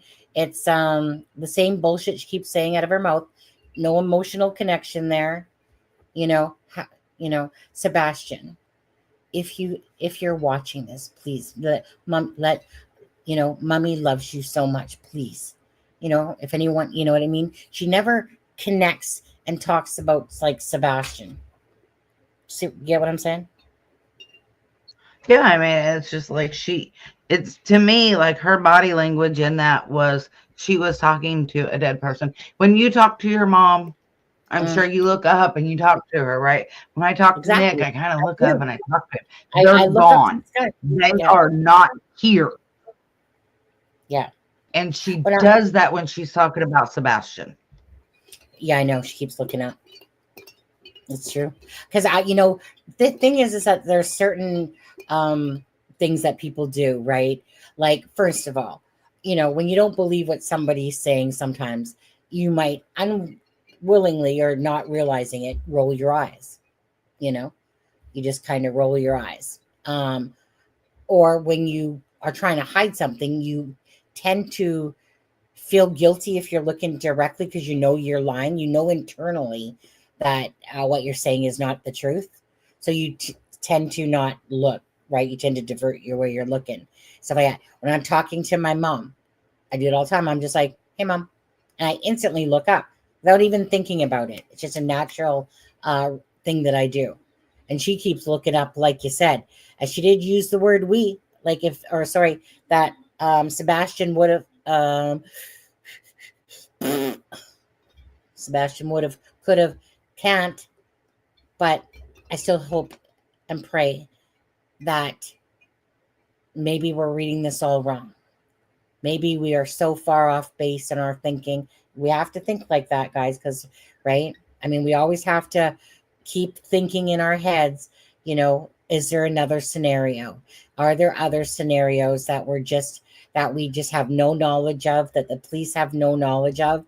You know, usually if it walks like a duck, quacks like a duck, stinks like a duck, smells like a duck, it's definitely not a swan, right? Justice for Sebastian, absolutely. But we always still, like, I always still in my mind, regardless of what it looks like, right, we still don't truly know. I would love to, for this whole case, to the puzzle pieces to fit together and stuff like that, you know. It's just when you're following this case and you're looking at it, you know, with crystal clear eyes, and you're seeing, okay, we have this father named Seth. He's coming out. He's emotional, like he's very emotional, you know. He's doing what you think that a parent should be doing, and you can connect.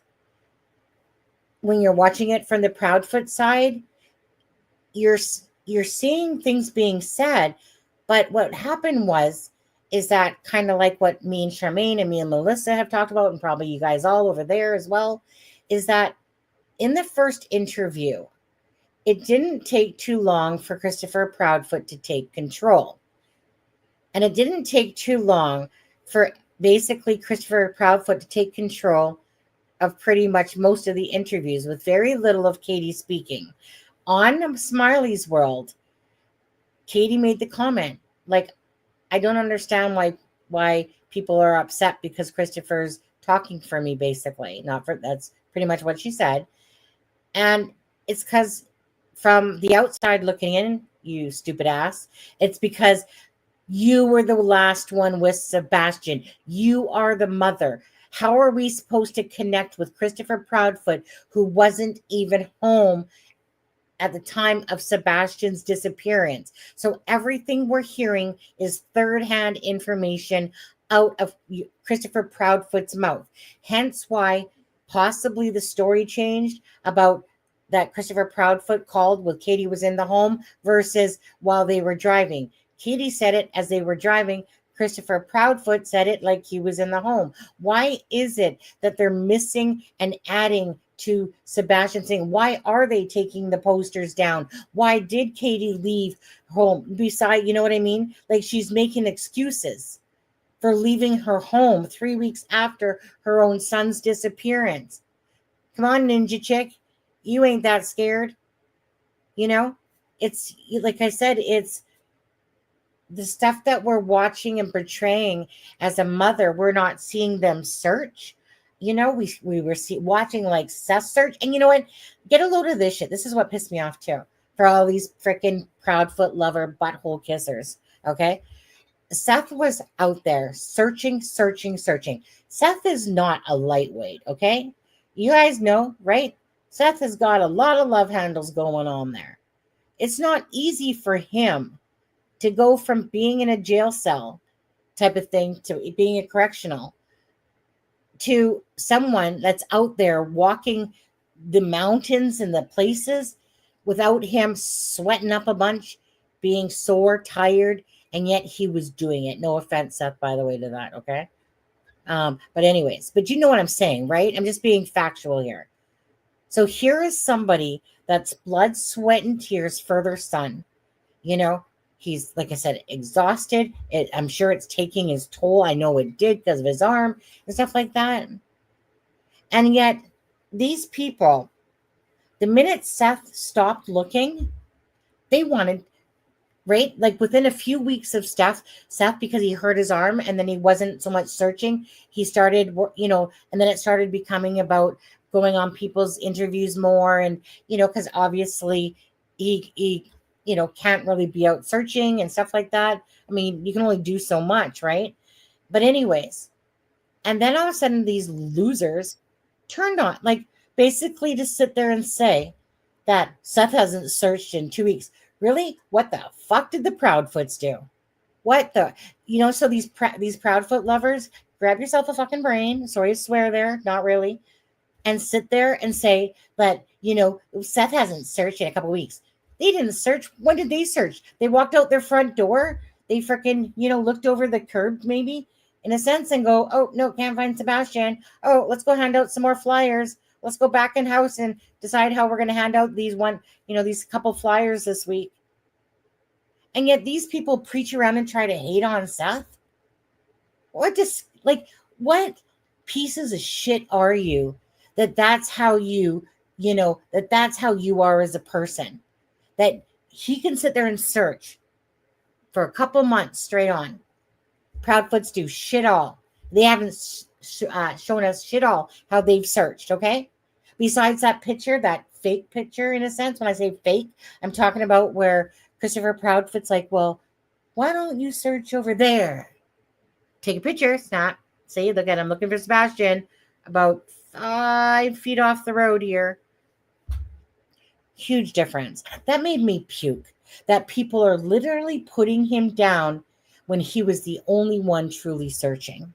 But that's the kind of brainiacs that we have in this world, Just saying.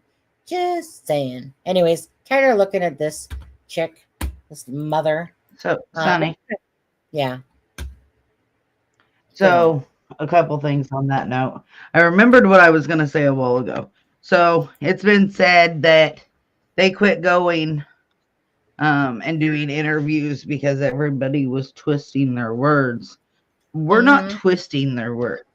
Okay? The words they are saying, we are looking through their lies, and they can't stand that. We are noticing their inconsistencies. We're not twisting their words. We're just comparing their words to what they've said before. And the math ain't math, and they don't add up. And as far as Seth goes, Seth was out there searching. Seth got a rotator cuff injury in his shoulder. He continued to stay out there and stay searching and looking for Sebastian until he had to have surgery on his shoulder, which, by the way, takes like 6 weeks, sometimes longer, to recover from. But he was still searching. And then when he, like you said, when he couldn't anymore, that's when he started going on all these channels, because at least he was still keeping his son's name out there and his face out there, because that's what matters to Seth. Seth doesn't care what you say about him. Seth only cares that you keep Sebastian's name and face out there. And with the Proudfoots, it is a complete and total 180 from what you see with Seth. Absolutely. And yes, watching Seth, get your tissues ready. Hopefully I don't cry again. Well, I was going to say, we're going to play just little pieces and then we'll get to the end. We're not going to watch a lot on there. Like, we're not going to watch like this whole thing. We're just simply going to watch a few pieces from it. I'm just going to randomly click, and then I want to hear, because I did fall asleep during this midsection part anyway. Sorry, Sam. So I do have some timestamps for you, Sonny. Give me some timestamps. Perfect. Give me a second, because I started taking timestamps, but I haven't got all the way through it yet. You guys, just 54 likes. Hit the like button for Sebastian, please, and do it. Do it as well for Seth. And any of the family members that truly care about Sebastian, please do it for them. Keep the story out there and going, and try to promote channels that truly do care about the case and are not doing it for financial value and stuff like that. Just do it because you care, please. Okay. So if you start about 1 minute 10 seconds in, and then play till around the 10-minute mark, that's kind of where Seth is explaining kind of how this feels to him. Sure. And tell me, what's going on with Tony's eye? One eye looks totally like he has. I think he was just blinking, maybe. I don't know. I wasn't paying much attention to Tony, honestly. Yeah. Oh, yeah. No, his one eye looks like it's like, I thought he had pink eye. They said he's been sick. Yeah. Well, his one eye maybe he had something. Yeah. Adidas. Okay. So we'll play a little bit of this, guys. Again, prayers for Seth and Tony there, for that they've been ill, or at least Tony has been. perhaps both. And, of course, prayers for Sebastian. So let's see here. I got it on 1.25. So let's see. Every rock, go down every rabbit hole. We will find him. That is my only goal. And I appreciate everybody that's there with me on this goal of finding my son and bringing him home. It's been a very trying year. I know a lot of y'all I've seen in chat, you guys are not happy with some of the interviews that are going on, but there are people out there that are obstacles, and that's it. They're just obstacles. Giving them any type of validation is not worth Sebastian's time. And I appreciate everybody that does debunk everything that they sit there and come out with. It's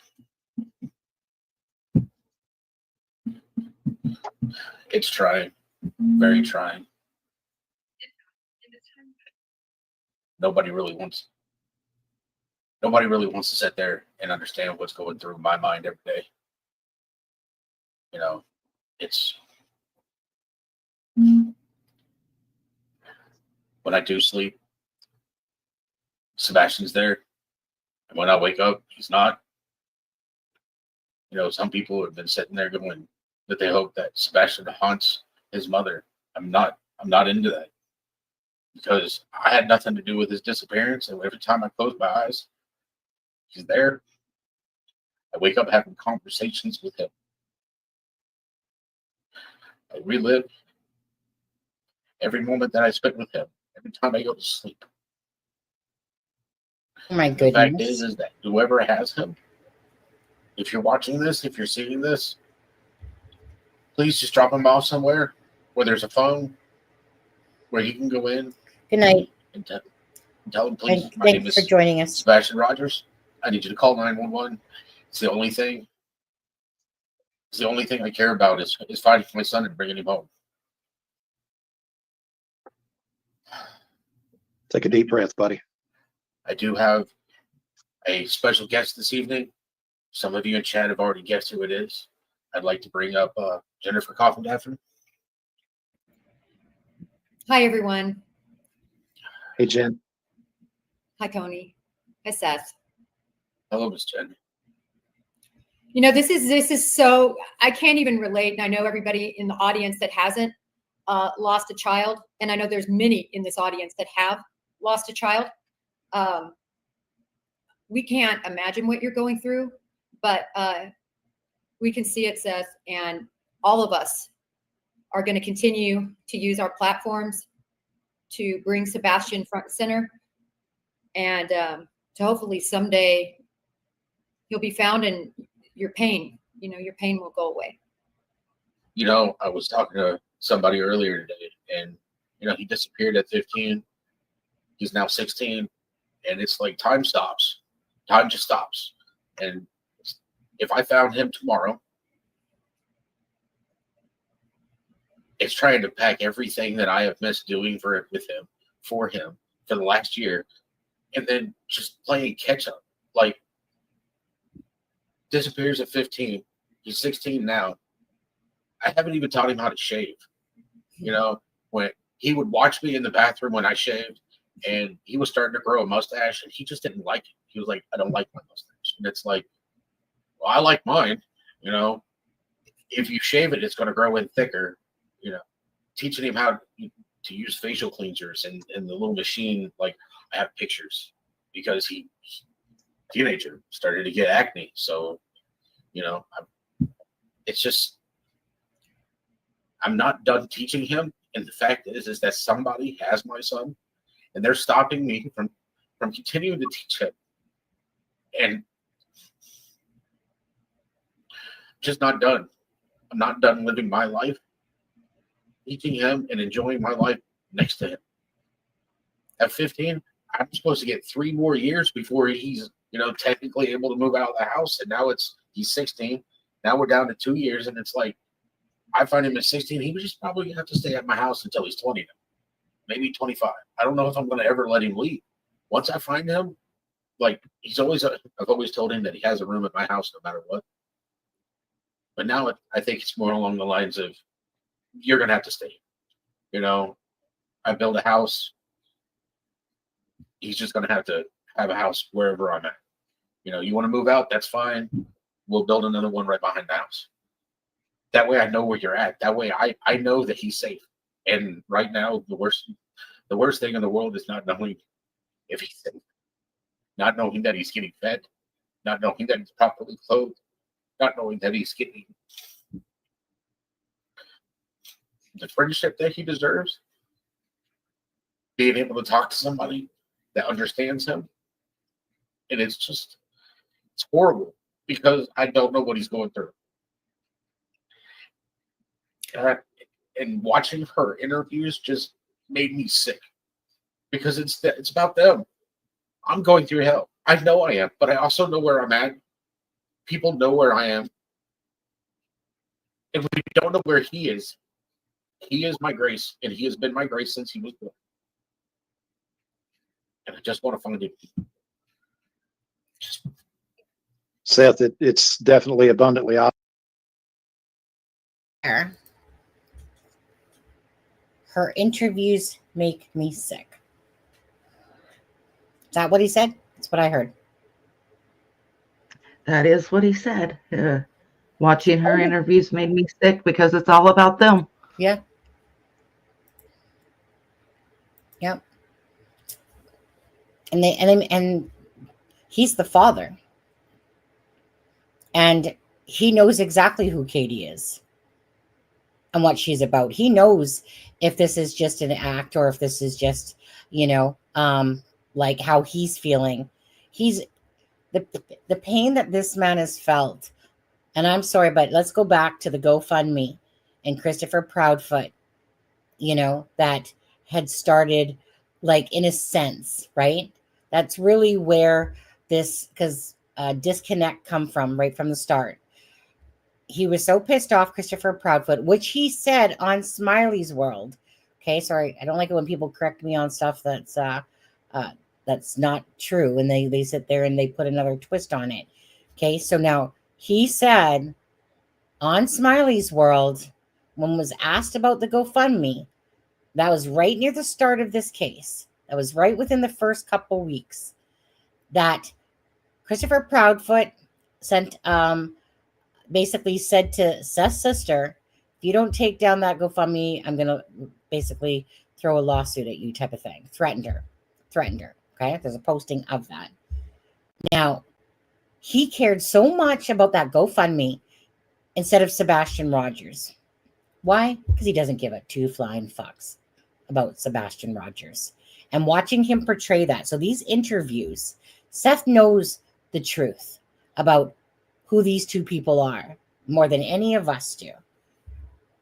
So if Seth says that these interviews make him sick, can darn right guarantee, because he's busting his ass. And that's what set him off too, was that you could see it. And that's when little by little you could see things come out from Seth, right? It's like he's trying not to speak ill will, and he's trying to be what I called politically correct, in a sense, meaning he's trying to gain his composure there and not kind of bust a nut on Katie and Chris type of thing. And little by little, it started seeping through. You could see it. He was angry. He was mad because here he is doing all this. And he's like, where are they? Where are they? I'm out here doing this. Where are you, Christopher and Katie? Why are you not coming to any vigils? Why are you not helping search for Sebastian? Why are you taking off, leaving the state and going off to, the job that he didn't know was going to be a job at first, when he said, well, that's just up in the air. Another fucking lie out of his mouth during the Nancy Grace interview. And then later as well, Nancy's like, well, why are you there? And he's like, for work. Great. So you went way back up there for work when you just literally said that you're not sure where it is. So anyways, always playing the games. This man has a right to be angry and upset. You guys know how angry we are watching Katie and Christopher search for Sebastian. And that's how we feel. Imagine what he must be feeling inside watching it, knowing that his you know, ex frickin' lush wife is sitting here, you know, we're just searching, you know, handing out flyers, searching. Don't forget the searching part. Anyways, you go. Yeah, I mean, you could just, I don't know, you could feel the pain and the love he has for Sebastian through his words. And does he have a picture of Sebastian up right now? No. But what does he have? He's got green tree everywhere. And he got his Christmas tree up still. Did you notice that? Yes. Mm-hmm. And it's like, you know,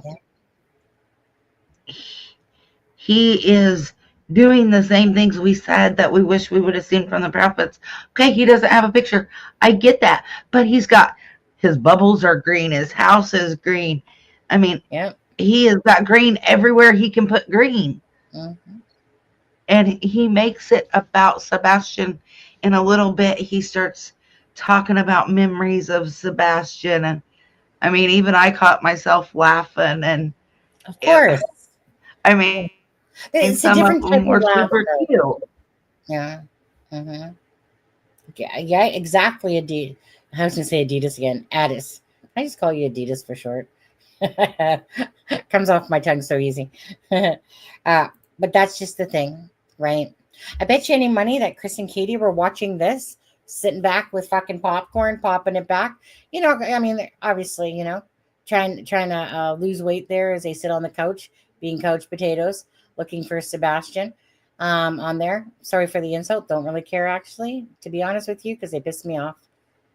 Like, they pissed me off. And you sit here and watch the father, the opposite happening here. Like you said, green, got the shirt on. I am amazed that Katie was not holding a picture of Sebastian during that 1 year. Did they forget about that as they were, you know, scripting, waiting for the live to the interview to happen? And they were, oh, shit, should have brought a picture for the more emotional effect of it all. I would have expected her to hold a picture of Sebastian in her hand. She's always got pictures out of Sebastian as she's in her interviews. But on the 1 year mark, really? On the one that you show your face on for the first time since long time. Late May. I think it was like May 23rd or something like that. Mm-hmm. So the first time in like 9 months. Yeah. And by the way, little offense, Tony, but it just kind of looks like he has lazy eye is more what it is. When one eye is looking and the other eye is wandering. That's probably what I'm noticing is what's called lazy eye. There's technical term, but that's what I don't know. The like. way you got it paused right now, it looks like he's having a stroke. So I know, but if you look at his eyes the whole time, they look like this. That's what I'm saying. That's why I was like thinking it was I was thinking that it was the other eye, like the one on the left side of the screen, if you're looking. And I was like, oh, does he have an eye cold or something going on? And then as I was looking more, all of a sudden I'm watching his one eye, and you see a lot more white on the one side on the right. And so I think it looks like it's what we would call in the optical lazy eye. You know, and yes, I did work at optical, but it's just that I didn't notice it until this interview. And that's why, but I thought at first it was like an eye cold going on or pink eye in the left eye. Now I just realized if you look, it's no, not that we're sorry to sit there and pick you apart on this one, but it's just that I thought he was like sick and had like a cold in his eye was all. Yeah. So if that's the case, then yeah, then I think he has lazy eye. Kind of. KK's attorneys forgot to tell her to bring a picture of Sebastian. Absolutely. Hi, Shirley.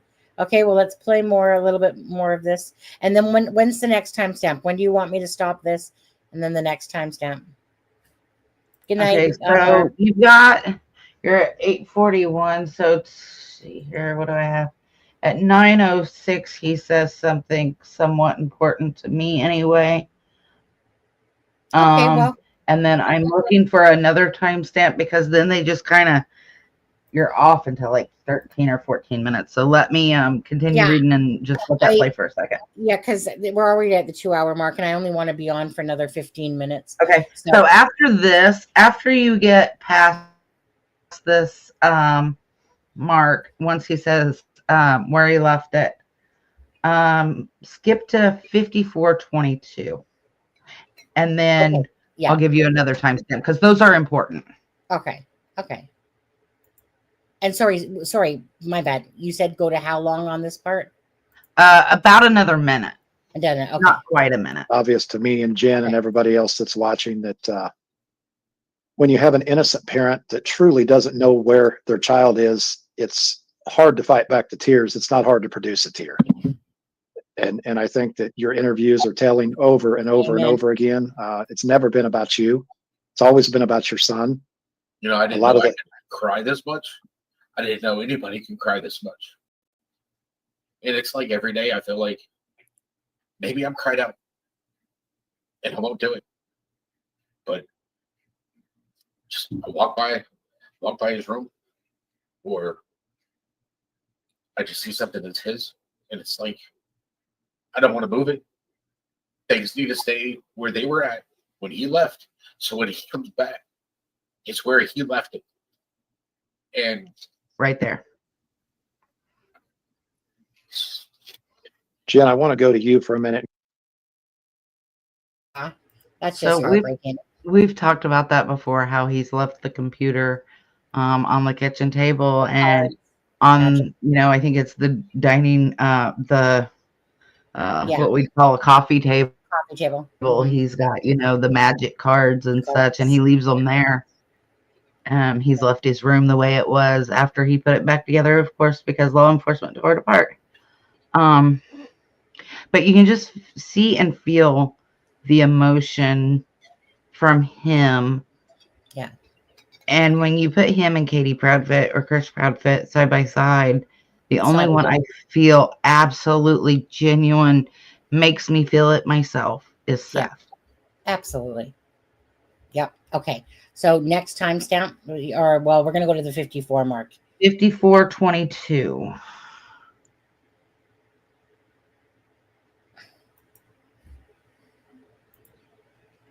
So I want to ask you, what do you miss most about Sebastian?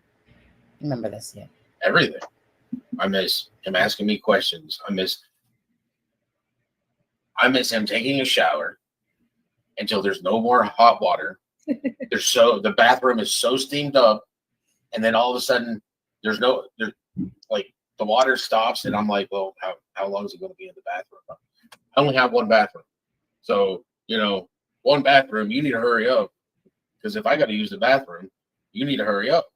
And walking in, and he's literally curled up on the floor. The bathroom is all steamed up. He's laying on a towel, and he's covered up with another towel, and he's just sitting there. And I'm like, what are you doing? And he was like, it's warm in here. And I'm like, well, it's warm out there too. He was like, yeah, but it's warm in here. He made a sauna. It's a sauna. Really. I mean, walk in, you can see the moisture dripping off the walls and stuff. I'm like, oh, yeah. Well, are you done? Because I got to use the bathroom. He was like, I guess. I mean, I missed everything about him. I miss the attitude he would give me. I'd give him shit too, but that's father and son relationship. I miss taking him to go fishing, and I would have to pick us up because the worm is icky and it's bleeding. And it's like, well, son, it's a living thing. You have to put it on the hook. I miss everything. I miss our late night trips or early morning trips to go to Waffle House. I mean, I miss taking them to go play Magic. Play D&D. I miss all the things that would light him up. It's just my life is nothing.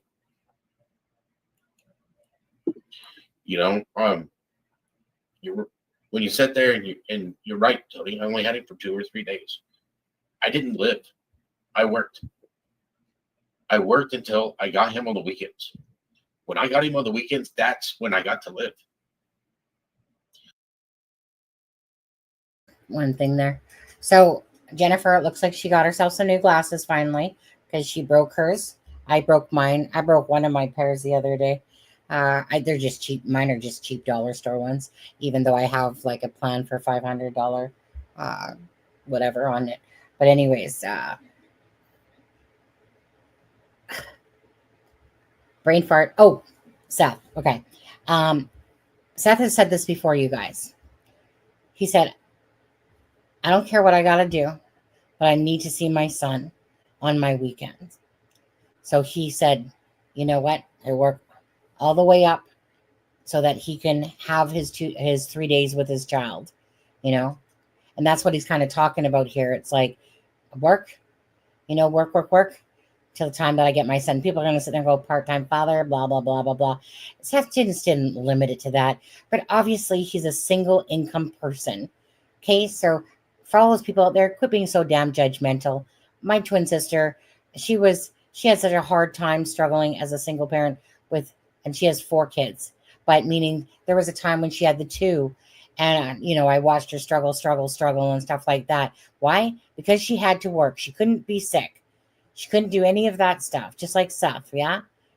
Grinds it, then so he can, get to be with Sebastian and stuff like that. People are so judgmental. Yeah, but those are the losers from the Proudfoot side on there. Any comment before we play? No, I just want to let you know, basically you're going to want to play it out from here. Yeah, I will, because it's almost over. Yeah, and is Jennifer wearing green or gray? It looks like green. Green, it looks like. Looks like green. And Tony is wearing white with green lettering. Yeah, he has it on his Sebastian shirt. You can see it. It says Sebastian. It's got the motorcycle on below that. Yeah. Okay. The rest of the time, it was just work, make money. So that way, when I had him, we could do whatever he wanted to do. I remember at one point in time, I hate this part. I gave him money, and then I had to take him back to there, and they were at Red Lobster eating dinner, and that's where I was supposed to drop him off. And I dropped him off. And then all of a sudden, like 45 minutes later, I get a phone call from Chris. Did you give Sebastian money? And I'm like, yeah. Well, are you sure you gave him money? Yeah. I gave him $40, $20, $40. I just gave him some money. Why wouldn't I? If there's something he wants, why wouldn't he be able to get it? Here, he's got a wallet. It's got his ID. It's got his fishing license. It's got his bank card, everything here. So why wouldn't I give him money so that way when he's not here, if he wants something at school, because he had told me he wanted stuff from school, and I'm like, hey, here's some money. If you want to get something from school, that's fine. Just don't spend it all on candy, knowing full well he's probably going to spend it all on candy. But calls me up like he's not supposed to have money. Or, yeah, that's I see it in chat. He was like, oh, just making sure he didn't, steal money from you. I wouldn't have given a rat's. There's money laying around on my table. There's money there's money sitting here on my desk. I'm the only one that lives here. When Sebastian's here, anything that is mine is his. As long as you don't go into my wallet and take it. I mean, there are times that I would literally tell him, why don't you clean the house? Well, I don't want to. Make you a deal. You clean the house, you can have whatever money you find. Oh, okay. And he would clean the house. It's not that he's going to do, a perfect job, but he's going to pick things up. And he's going to organize it. And he's going to ask me where things go. And so we're going to communicate. And he's going to learn some organizational skills. And then he would find money. And he'd be like, I found $5. Okay. What are you going to do with it? Put it in my wallet. Sounds good. Put it in your wallet. I've got a jar. You find change. Put change. You find change around the house. Put it in the thing. He would do that. Then we would sit there, and on days we would pour it all out on the table. And I've got change rollers. So we'd sit there and count out the change. And then we'd pack up rolls, 50 cents for the pennies, $10 for the quarters, $5 for dimes, $2 for nickels. And I mean, it all adds up to life skills. Seth, I have a question for you. Did you, not to bring this down, because Those are all such beautiful things. And we so often take all that for granted, right? The good, the bad, and the ugly with our kiddos that we get to enjoy daily. But I want to ask a question. Did you know, before all of this started, did you know about Sebastian and his responsibilities to clean up the room, and that he didn't clean up the room and he would have his things taken, and then he didn't clean up the room again correctly or what was expected, and that Chris Proudfoot took everything, put it in a box and threw it away, got rid of it? Did you know anything about that? At one point in time, it was brought up to me, and it was brought up to me. I have a tub of Sebastian's toys, but Sebastian loses pieces of toys. So he's got an arm of a figurine in the thing, or he's got the zip cord for the Spider-Man, vehicle. And it's like, he wasn't listening, so I took away some of his toys. Okay. Don't touch any of the stuff that I bought him. If I bought it for him, it's not your place to take it. Don't take it away. Don't throw it away. If you don't want it there anymore, you let me know. But every time I went over there, Sebastian had a rack with all of his toys, so I could see all of his toys. I didn't know that they were throwing away toys because he wouldn't pick them. Yeah, I was just curious. If it's broken, then obviously if it's broken and can't be fixed, you should throw it away. And you should explain to Sebastian, hey, you broke it. It's no longer whole. I can't fix it. So now you have to throw it away. That's how you should communicate with him, so he knows that, hey, you take care of your stuff, and then you don't have to throw it away because it don't get broken. And that's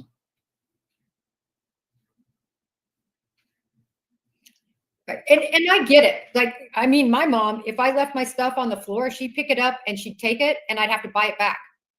5 cents for this, 10 cents for that.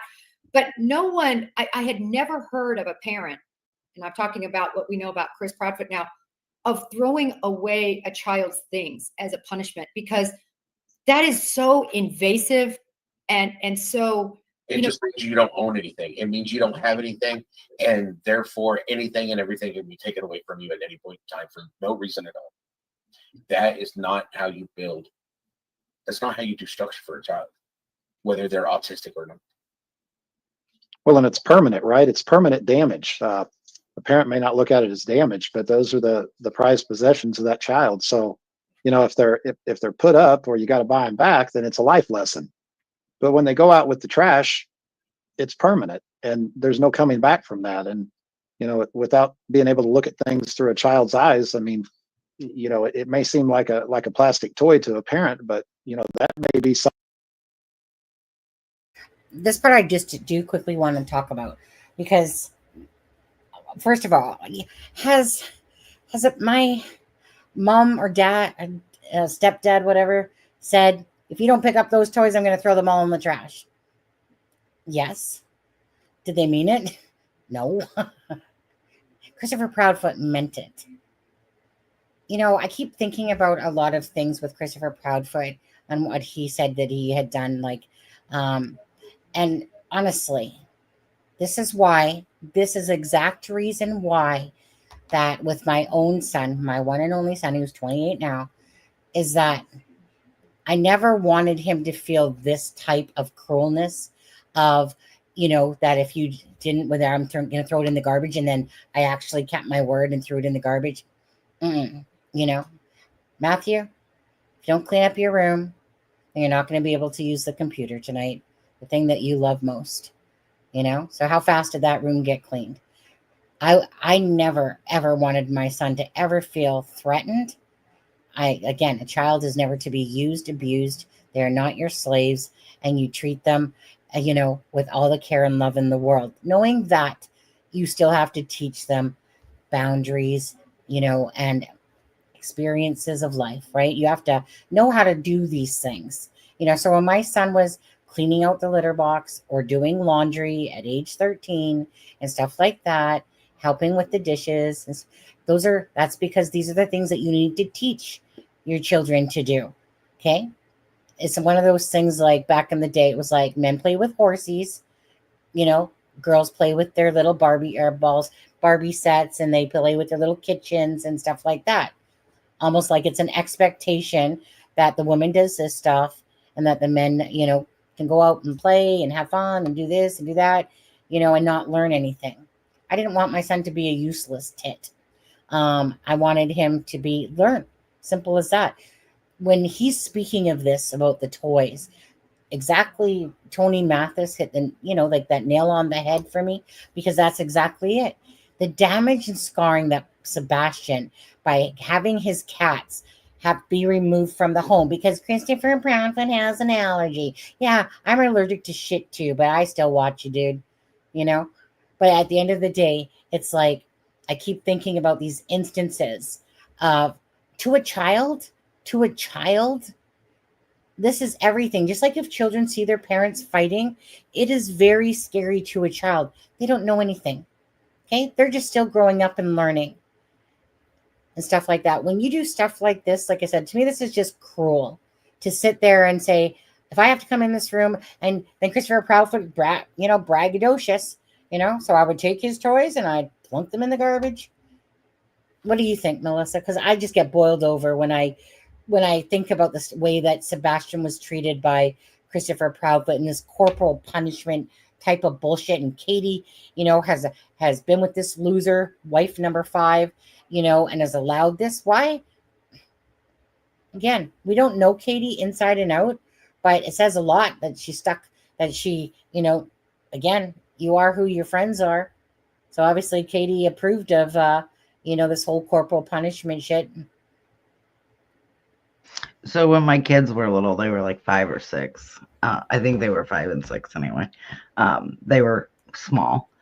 And I come out of the bathroom one day and I stepped right on a Lego and I was so mad. And I looked down. Those hurt. And I said, if these effing toys don't get picked up right now, Mommy's going to put them in a trash bag and Mommy's going to donate them to little boys or little girls who actually want to play with them and respect their stuff and keep it put up. So Mommy's not stepping on it so it don't get broke. My boys just looked at me and I said, pick it up now. Well, they went on playing.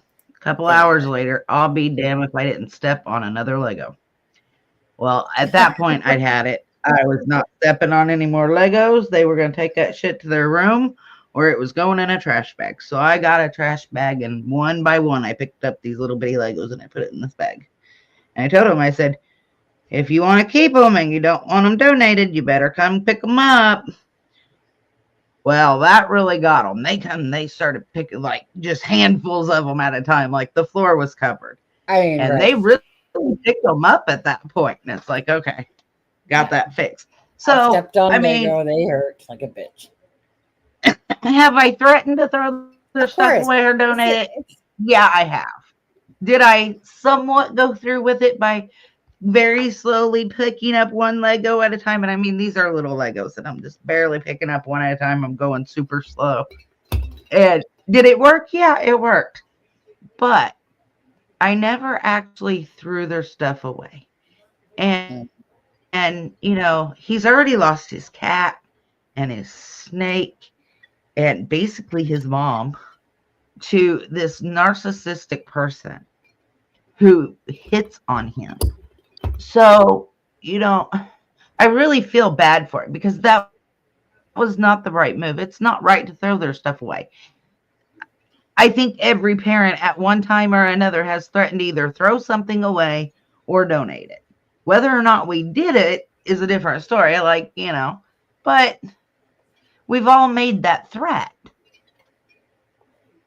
And Christopher Proudfoot took it one step further. And like Seth said, don't touch anything I bought him because it ain't yours to touch. It's his. And if you don't want it there, call me. I'll come get it. Yeah. I mean, he took away his snake. He took away his snake. And you know what?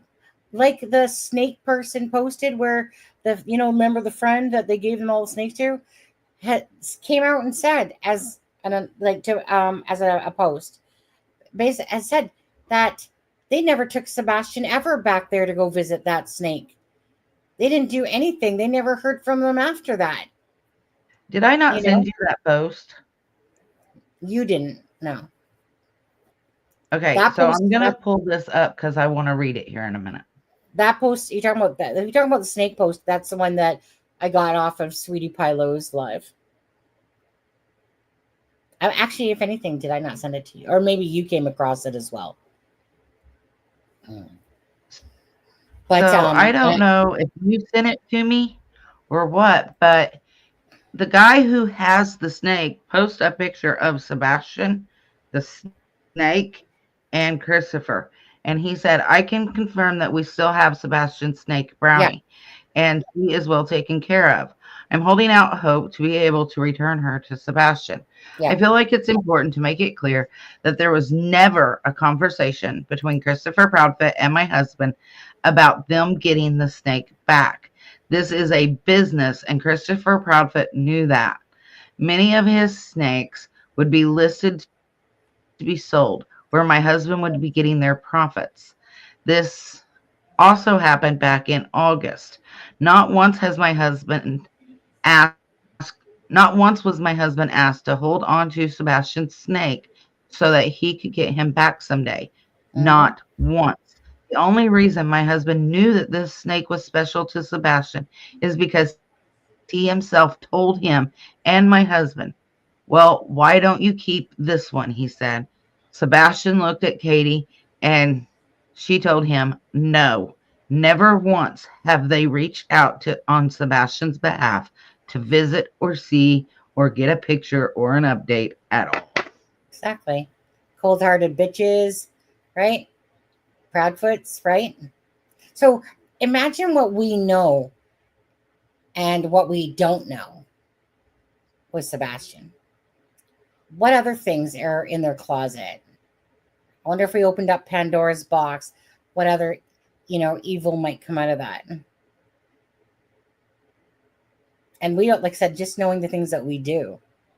And then that this life was south, going to his dad's. Go ahead. You get rid of everything he loves, not just the snake and the toys and the cat. But then you look at him and say, okay, well, now you're not allowed underwear. You must wear a diaper when you're here. And if you get brought back in underwear, we're mad. Like, we're going to make you sleep in the garage. And it just, everything put together was so abusive. If you put it all together. One thing, somebody might go, oh, that's mean, but maybe it was a learning lesson. Two things, you're like, oh, you're about to cross the line. You know what? They've done so much to Sebastian. And it just all adds up. And done so little as well. And abuse. Yeah.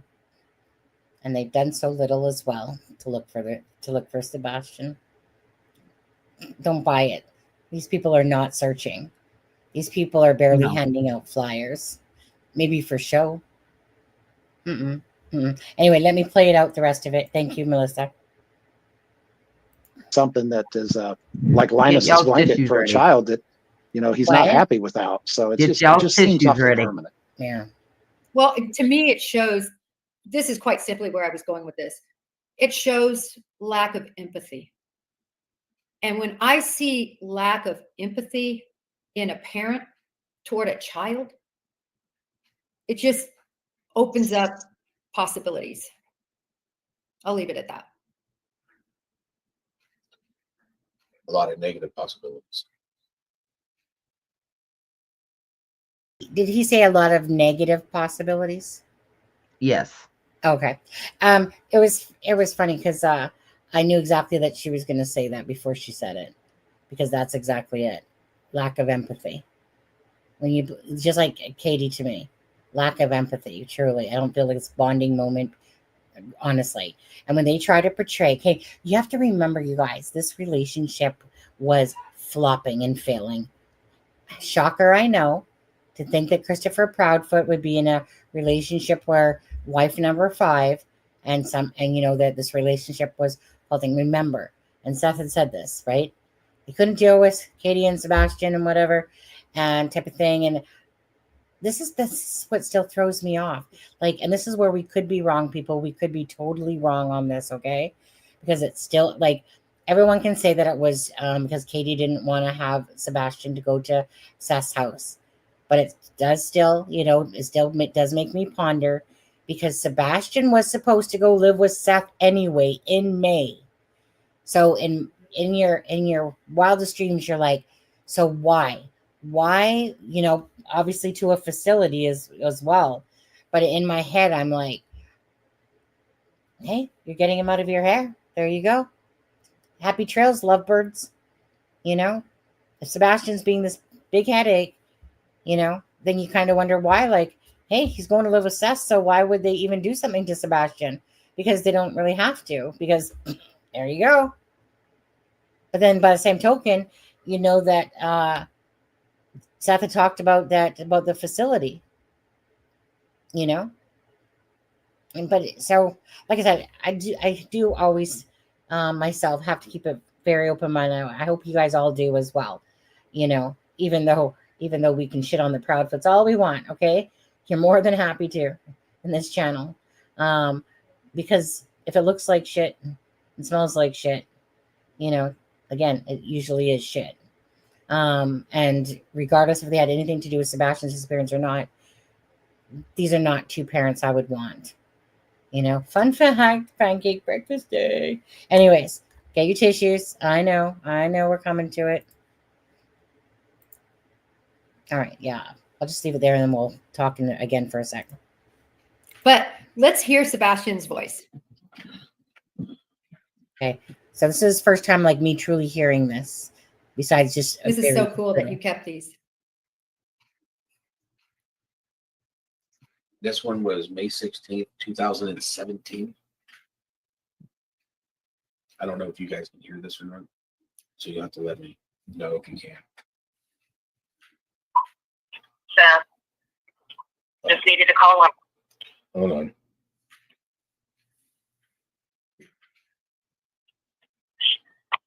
Hi, Daddy. Sorry to too long.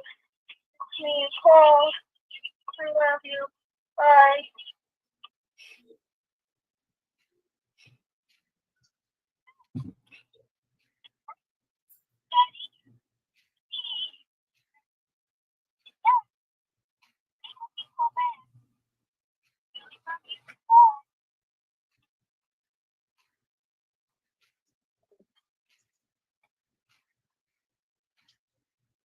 It just started.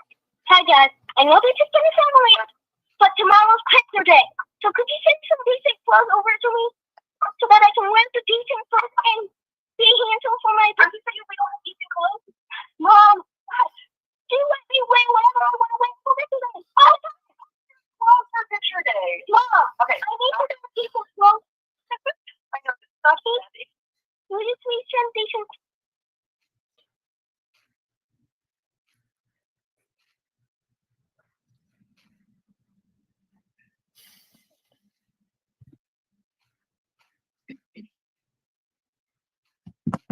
Thank you, Seth. I'm sorry. So his voice hadn't changed yet, or had it changed by the time he was 15? It did. His voice started to change about 14 and a half years old. Precious.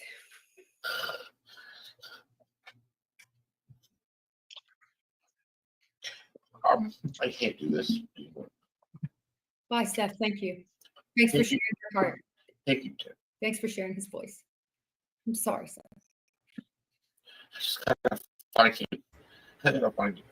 I just gotta find you. I just gotta find myself. Thank you, everybody. Thank you, everybody. Good night, you all. Good night.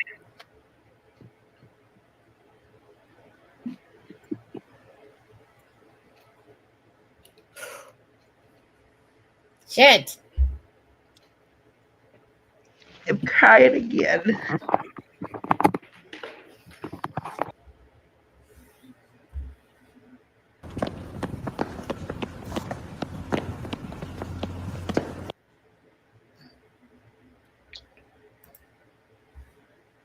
Yeah. I'll leave it at that for just a second. Oh my God, that poor man's pain. That right there, I mean, honestly, when you have to sit there and listen to recordings, and it's been a year. His voice is so cute. I don't know what he said really in the last one. Dad, bring me. What did he say? He wanted something for a pizza party at school. Is that what he wanted? And he wanted his dad to bring it to him. But the one before that, which is the one that really gets me, is he says, Daddy, please, something. The one that I couldn't barely hear, that one? Yeah. And it's like, I know what pain he's going through. Because that's all I have left too is voicemails. But the way Sebastian said, Daddy, please. And Daddy, will you bring me this so I can have a pizza party at school so I can win this pizza party? And the way Katie is in the background and she's snappy and she's like, what? And then she said something else and she was just shitty with him. Yeah, I was like, that's how I was trying to understand there was, what was, like, I'm going to have to listen to it again, but like, I was kind of like, what was Katie saying back? I don't know. Like, it was like, Mom, I thought he was almost like upset at his mom or something. Was he? No, he was just, the way it sounded to me, he was going to ask her a question and she got snappy, and maybe it was closed for picture day because by the time I get there, I'm already bawling. But I just feel so bad for him. And just hearing Sebastian saying, Daddy, please, something. But it's such a broke my heart. I mean, I wish this for everyone. And I'm so sorry for anyone that's suffered devastated losses like Melissa, you know, and her son that was murdered, and stuff like that. I truly, again, the pain I couldn't imagine. To sit there and have someone out there that's your child. See, this is what pisses me off. This is a man that's just broken. He is just broken. He is holding on to the hope that Sebastian Rogers is still alive. Because that's what he needs to believe, even if a lot of people think that Sebastian perhaps isn't. This is still the hope in this case that I'm hoping for. Am I realistic? Absolutely. But I have hope. I have hope that this is going to be one of those cases where perhaps we're just wrong. And that Sebastian is out there somewhere. I sure hope we are. I really do. I hope that he's being hidden by somebody.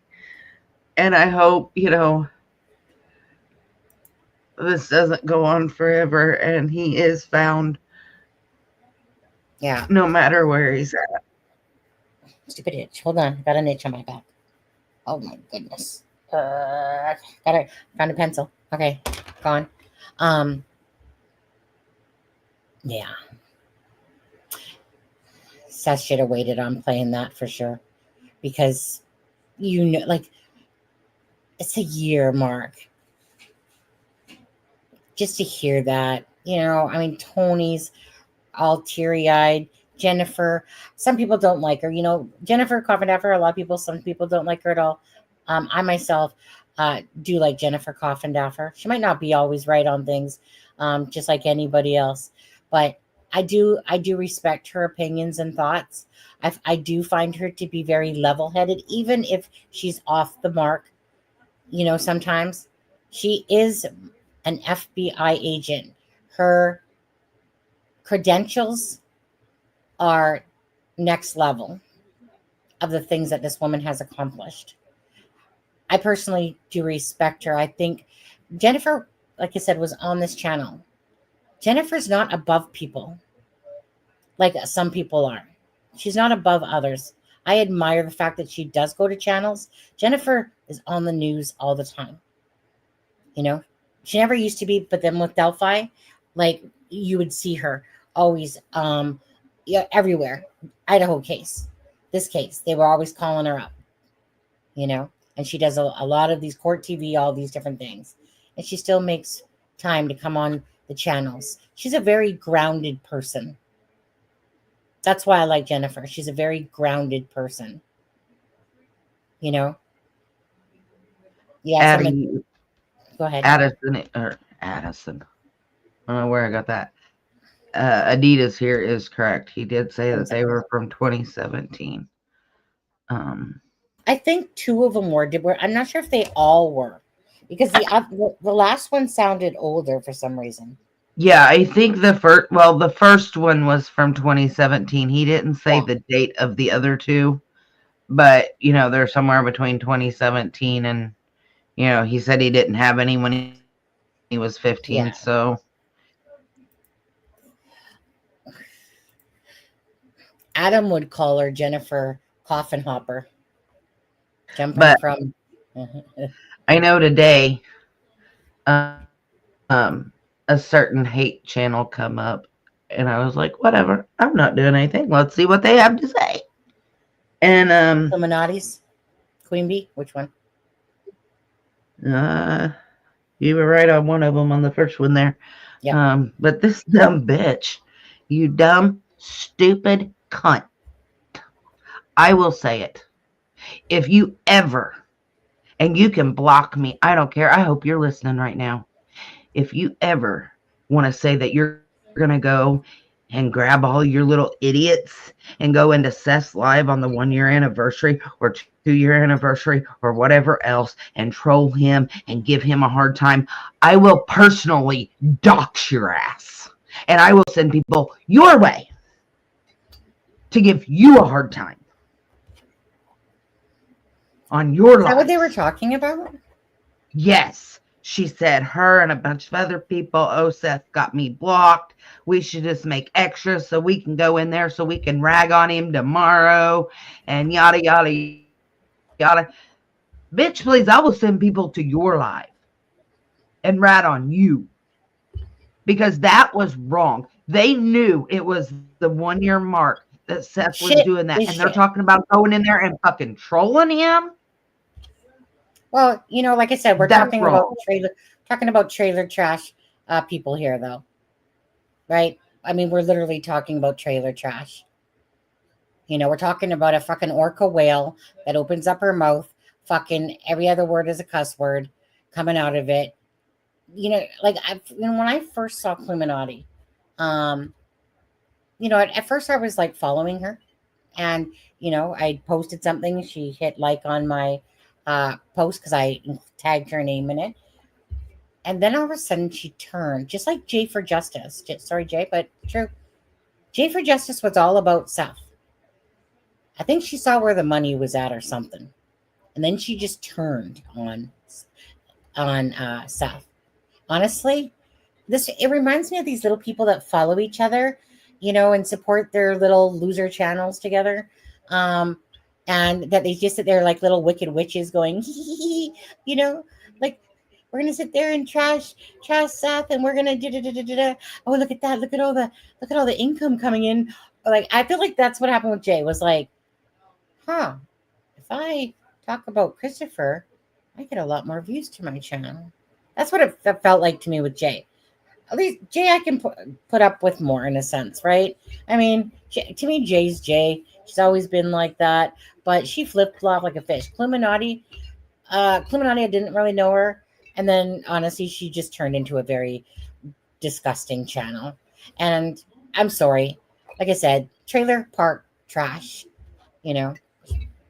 And it's just like I said, it's like a big blimp opening up her mouth with 20 chins and then sitting there going, bitch, you talking about me, bitch, bitch, bitch. And I'm just, I can't. These people are fucking losers. Oh, yeah. And I mean, it just really went through me and pissed me off bigger than shit because she's talking about doing it on his 1-year anniversary video on I his know. live. And that is so low class. It just, it went You know, through me. the thing that always gets me though is that karma is a bitch to these people. Karma will be a bitch. And I'll guarantee you, at some point, it won't shock me when their channels get taken down because of, you know what? Like I said, report them. Report those channels. Why? Because they're breaking every freaking YouTube law out there. They're doxing people. They're calling people, like I said, they're trashing on people. They're literally breaking mostly every YouTube rule out there. So they'll get their own just desserts. Like I said, and at the end of the day, it doesn't matter if you have $1 billion, $1 million, $1 in your pocket.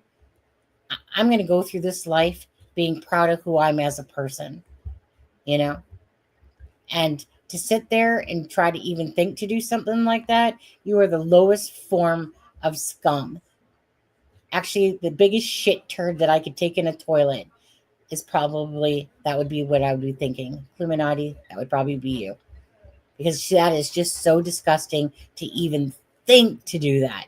That's how much ridiculous this has gotten. And it's so pathetic that really they can't seem to do a live about Sebastian. Nope. They just got to sit there, bring up somebody's channels. Like even my own, they brought up a couple weeks back just to trash me, insult me, whatever. Big laugh, whatever. Right to me. But it's a joke that YouTube actually allows these channels to stay up. But you got to report them, if they're inappropriate and stuff like that, like I said, all you have to do is report them. And because I can tell one time that they must have got a strike against them, because Illuminati made this comment like, well, we don't want to get another one of those emails or whatever.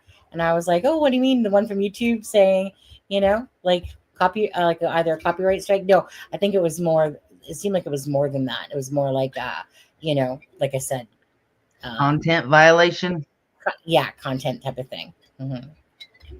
Well, I know that she said on the same live that they've been on break and they don't want to have to go on another break. So, AKA, I translated that to, yeah, your ass been reported, huh?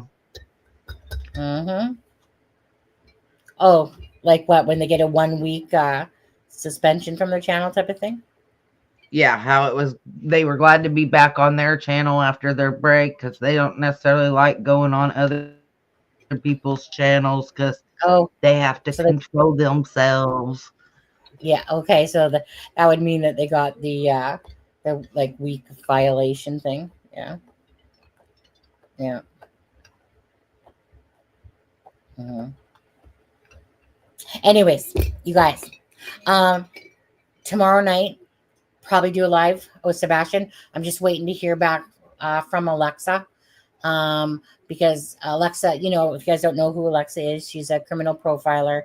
She's a retired criminal profiler, a body language expert, and a graphologist. Okay, so if she can tomorrow, she's gonna let me know. Then she'll be joining us, and she'll be going over the interviews and again looking at the body language.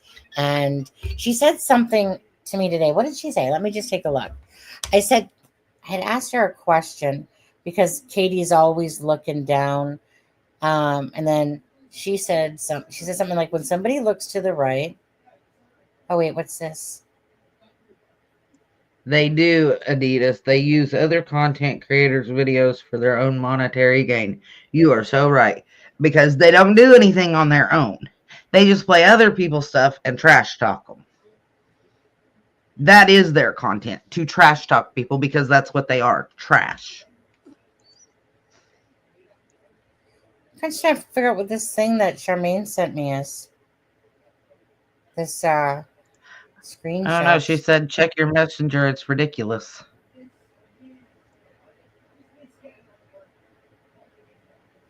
Who the... What? Okay, well, let me just go back and finish what I was going to say. So, Let me just give me a sec, guys. I just want to see what she said there.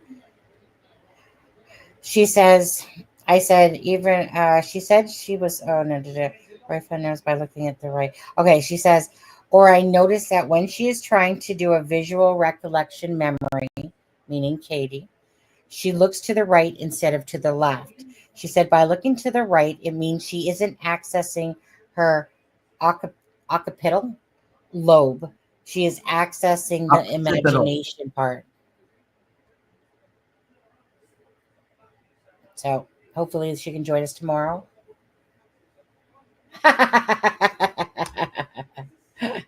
Queen Bee's name is Rebecca Turner. Well, I was going to say, it's kind of like I didn't know which, until court, I knew Bullhorn Betty is a Facebook group. So wait a second. So Seth told his viewers that he wants to build a home. Why doesn't he interview in front of the fridge anymore? He said he didn't move. I won't believe it until I see that messy ass fridge in the background again. Instead, he's in a blank room with a green light. He's lying. Did he lose his rented duplex? He's in his living room.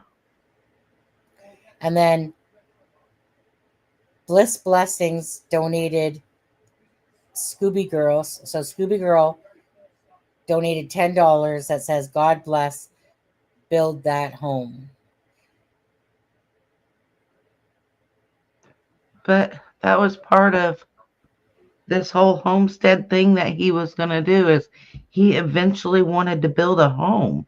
I mean, what is wrong with that? Nothing. I was so glad when I did see it. There was a lot of people donating and giving money and stuff like that. Sorry about falling asleep, though. He needs the help. You know what? Is it so wrong, too, to maybe help his dream come true for Sebastian? About the kids with the pets and whatever that's called again. Rogers Homestead of Family Values. Yeah, Andrew Griffith, yeah. I'm not sure if I'm going to be on for sure or not. If I am, it's going to be around 6:30 my time, 9:30 Eastern. If I do, it's going to be around that time. So we'll see. We'll see. Okay, you know what? Please hit the like button. Please also hit the share if you don't mind. Do it for Sebastian. Don't do it for us. Just do it for Sebastian. Prayers to Seth. Prayers to Tony, and for the live and stuff like that. Again, I like Jennifer Coffinduffer. So for anyone, either way,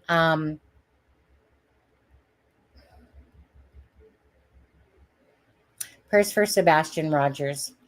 I really truly hope for Seth's sake that Sebastian Rogers is alive and that somebody does have him.